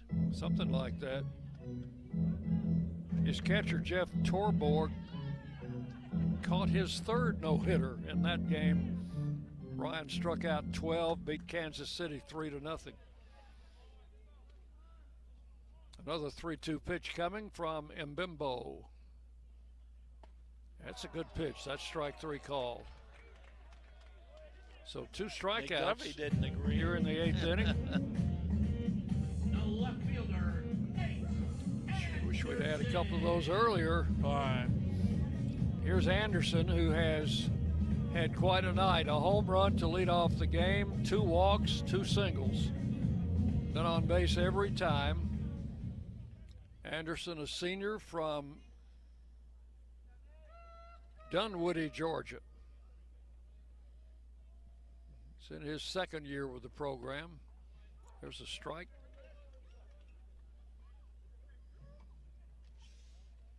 He transferred in from Gardner Webb. That's up in North Carolina? Yep. Yeah. The pitch. It's outside. 1 ball, 1 strike.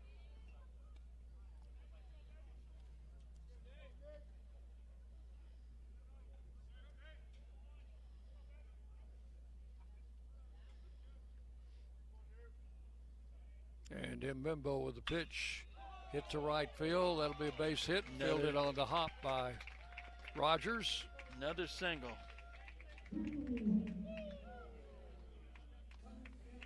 So runner at first with 2 outs. He's been an equal opportunity hitter, hasn't he? The home run to right center. 2 singles to right, 1 single to left. And the batter is Cole. His 1 hit tonight was a big one for the Owls. It was a triple in the 4th inning that kind of broke the game open, drove in a couple of runs. That was after the Raiders had gotten the first 2 batters out in the inning. They proceeded to score 4. Pitch is low, ball 1.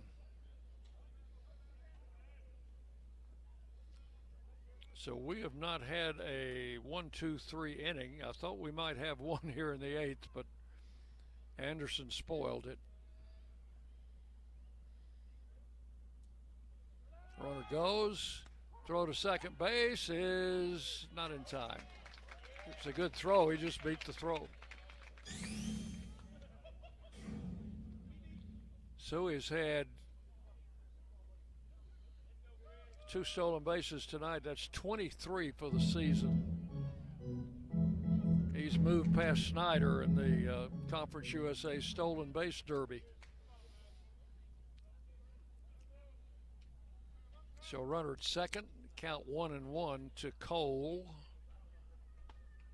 And the pitch misses low and outside. 2 balls, 1 strike.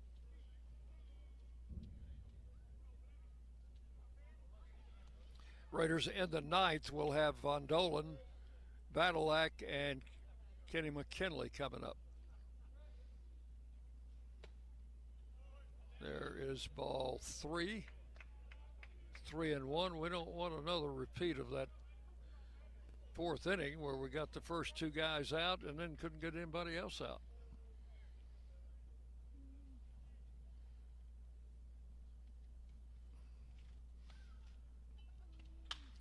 Ball is popped into center field. Snyder coming on. He'll make the catch. That's going to retire the side in the 8th inning, but no runs, 1 hit, 1 left. And we go to the 9th inning. Raiders need 5 runs to keep this thing going. 11-6, Kennesaw leading. You're on the Blue Raider Network from Van Wagner. When the arena lights dim for a concert, or when the crowd becomes one at a big game, you can almost feel like you're the biggest fan. But who's your biggest fan? It's the person that will get you home safely after a night of drinking. It's the person who looks out for your life to make sure you leave the stadium with someone sober. This could be a designated driver or someone who offers to get you a ride share. Because in Tennessee, fans don't let fans drive drunk. Brought to you by the Tennessee Highway Safety Office, a division of the Tennessee Department of Safety and Homeland Security. Hey, Blue Raider fans, we know life comes at you fast, but with the right insurance, you'll always be covered. Whether it's home, auto, or life insurance, your local State Farm agent, Trevor Haggard, former MTSU baseball player, is here to help you protect what matters most. Give him a call at 615-203-5522 and find the right plan for you. Like a good neighbor, State Farm and Trevor Haggard are here to help. 615-203-5522. Rutherford County's MTSU station, News Radio WGNS.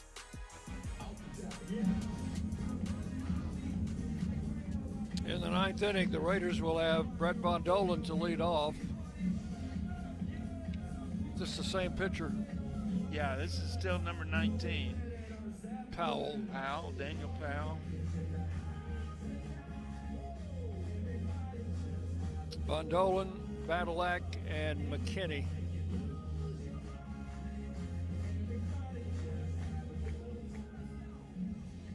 So Brett Von Dolan, who has singled his first 2 at-bats and then struck out his last 2 at-bats, 2 for 4, will come in.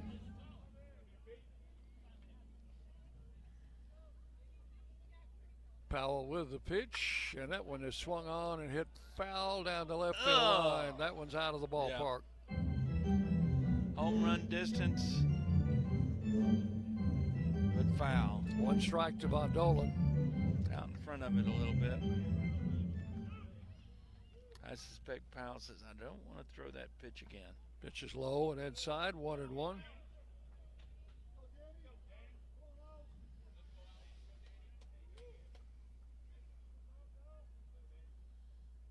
And Powell with the pitch, swing and a miss, strike 2. Pulled the string on him. 1 ball, 2 strikes.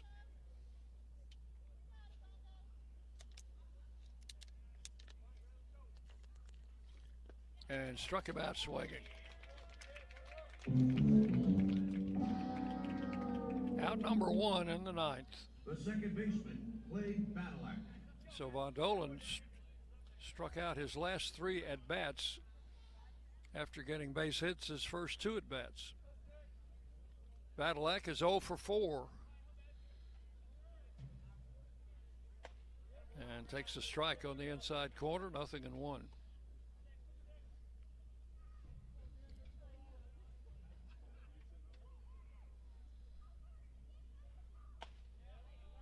Strike called, 0-2.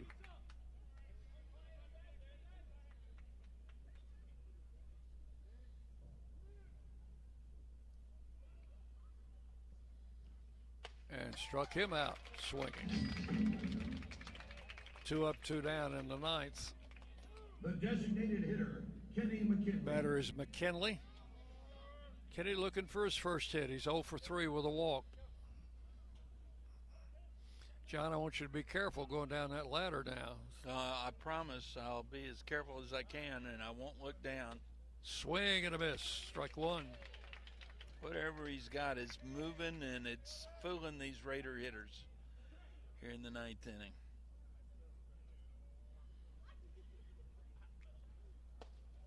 Pitch is low. 1-1 to McKinley. He's been kind of changing speeds on him.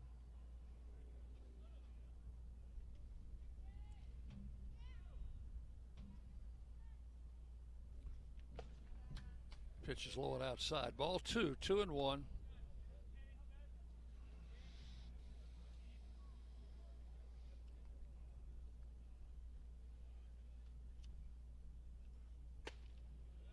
And the pitch misses inside. Ball 3. 3 balls and a strike. To the Raider DH, Kenny McKinley.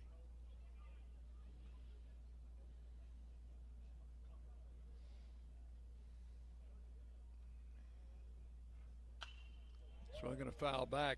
Count will go 3-2 now.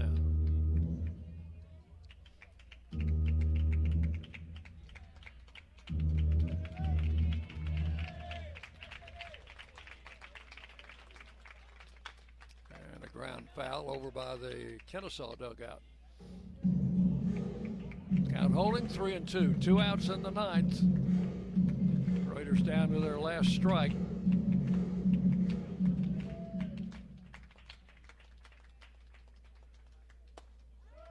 High, ball 4. So the Raiders have a base runner in the ninth with 2 outs. And the batter is Keaton Ray. His fan twice doubled and flied to left. They're moving that infield into the 3 of them now on the right side of the infield. Swing and a miss, strike 1. That was a home run swing. We don't need a home run here, Dick. We need... Kenny could take second base if he wants to. Yeah. They're not holding him on. Yeah, we need base runners now. Pitch is outside, 1-1. And we need a bunch of base runners.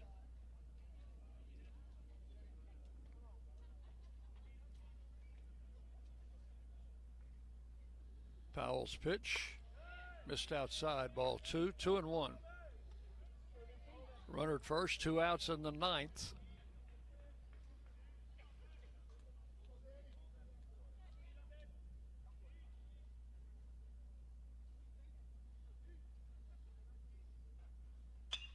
Popped up. That ought to do it. Who's calling for it? The shortstop takes it out in shallow center field.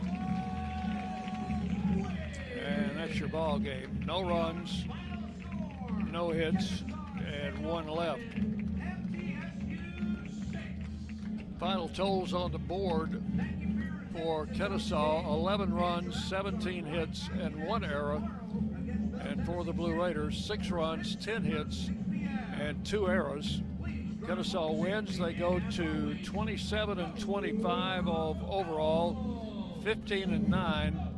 In conference play, the Raiders fall to 23-30, 8-17 in Conference USA. Stay with us. Our post-game show will be coming your way in a couple of minutes. 2-minute break now on the Blue Raider Network from Van Wagner.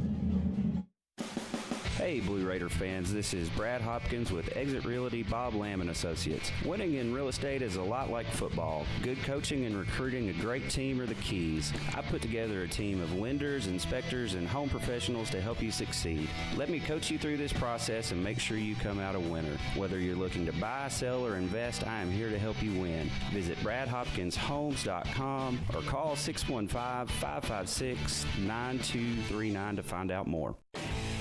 Will Fraley, attorney at law, has experience you can count on. Former Blue Raider baseball player and MTSU alum Will Fraley serves Murfreesboro and the surrounding communities. Put a strong and experienced legal fighter on your case. Give Will Fraley a call and he can handle all of your legal matters, including criminal and domestic or family law. Visit willfraleylaw.com or call 615-410-7290. Today's game is brought to you in part by proud partners of Blue Raider Athletics, Grannis & Associates, certified public accountants. They provide a full range of tax preparation, accounting, and bookkeeping services for both business and individual needs. That's Grannis & Associates. Give them a call at 615-895-1040 or visit Grannis & Associates online at gcpas.com.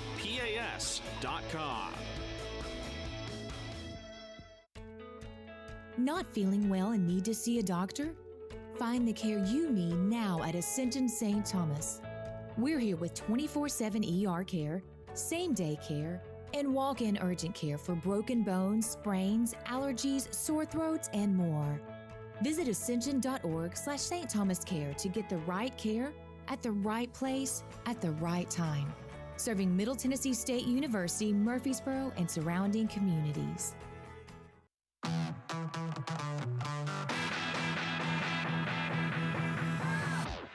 Today's game is in the books, and it's time to recap the action in the Blue Raider postgame show. Today's broadcast on the Blue Raider Network has been brought to you in part by Will Fraley, attorney at law, and by Exit Realty Bob Lamb & Associates and agents Brad Hopkins, Richard Lewis, Tim Page, and Chip Walters. Let's head to the ballpark for today's Blue Raider postgame show.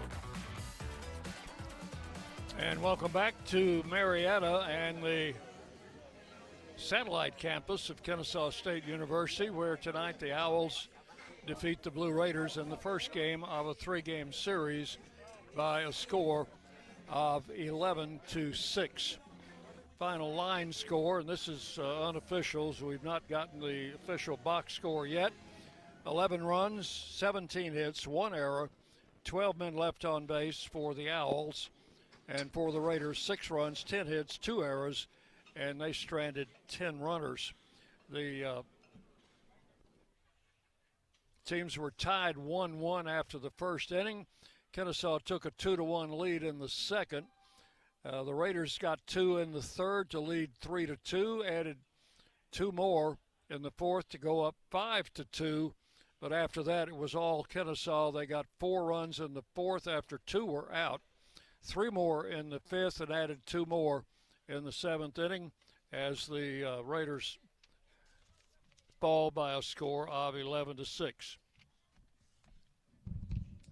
All right, John Callow has made it down the ladder. He's on the field, and we're going to send it down to John with Coach Jerry Myers. All right, we're down on the field with Coach Jerry Myers. Had a good start. Yeah, I think our guys did a really good job against probably, at least numbers-wise and everything else, one of the best pitchers in the league, and he's probably one of the guys we had the best at-bats against today anyway. So had a good approach at the plate early on in that game. Couple frames there in the middle where we didn't play damage control well enough, and they had some base runners out there and had a couple big singles that scored 2 runs that really hurt us in those middle innings, and then some of our at-bats later on, trying to climb that hill and dig out of a little bit of a hole. They don't sometimes look the same as they did right off the bat, where I felt like we had a really good approach. But it's a good ball club, and they've won some games and got some really good arms down there in the bullpen. But we're not dead yet. Dallas Baptist wins in Lynchburg.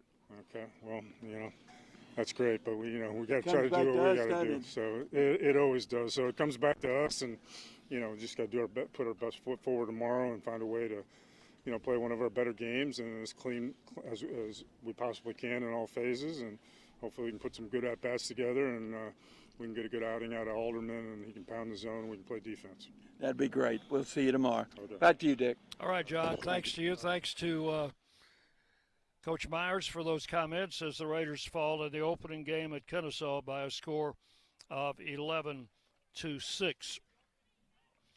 Now, we did get the final box score. If I can find out where I put it here. 11 runs, 17 hits, 1 error for Kennesaw, 6-10-2 for the Raiders. The winning pitcher will be Halton Hardy, the second pitcher used by the Owls. He went 4 innings, allowed only 1 hit, 1 run, 1 walk, and had 6 strikeouts. And Landon Birch, the starter for the Raiders, takes the loss. He goes 3 2/3, gives up 7 hits, 6 runs, 5 earned, had 3 walks and 2 strikeouts. Kerrigan, Baranek, and Mbembo finished up. Mbembo was the most effective of those 3, went an inning and 2/3, gave up 2 hits but no runs and had 2 strikeouts. So the Raiders will have to come back tomorrow and again pull for Dallas Baptist to win a game at Liberty, and the Raiders then will have to win the last 2 games of this series and hope Dallas can sweep, and then that would put us in the tournament. But as Coach said, we're just going to play this one at a time and see what happens. So 11-6, Kennesaw winner tonight. We're going to wrap it up here. Thanks to John Callow. Connor Haynes has been our studio producer, and we're going to put everything back in the bag and scamper down that ladder and hope to find a good place to get a bite to eat. That's going to wrap it up from Marietta. Again, thank you so much for joining us. Wish I had better news to give you. We'll try it again tomorrow, 5 o'clock game time and 4:45 for the pregame show. Until then, for all of us here, this is Dick Plummer wishing you a good night from the ballpark.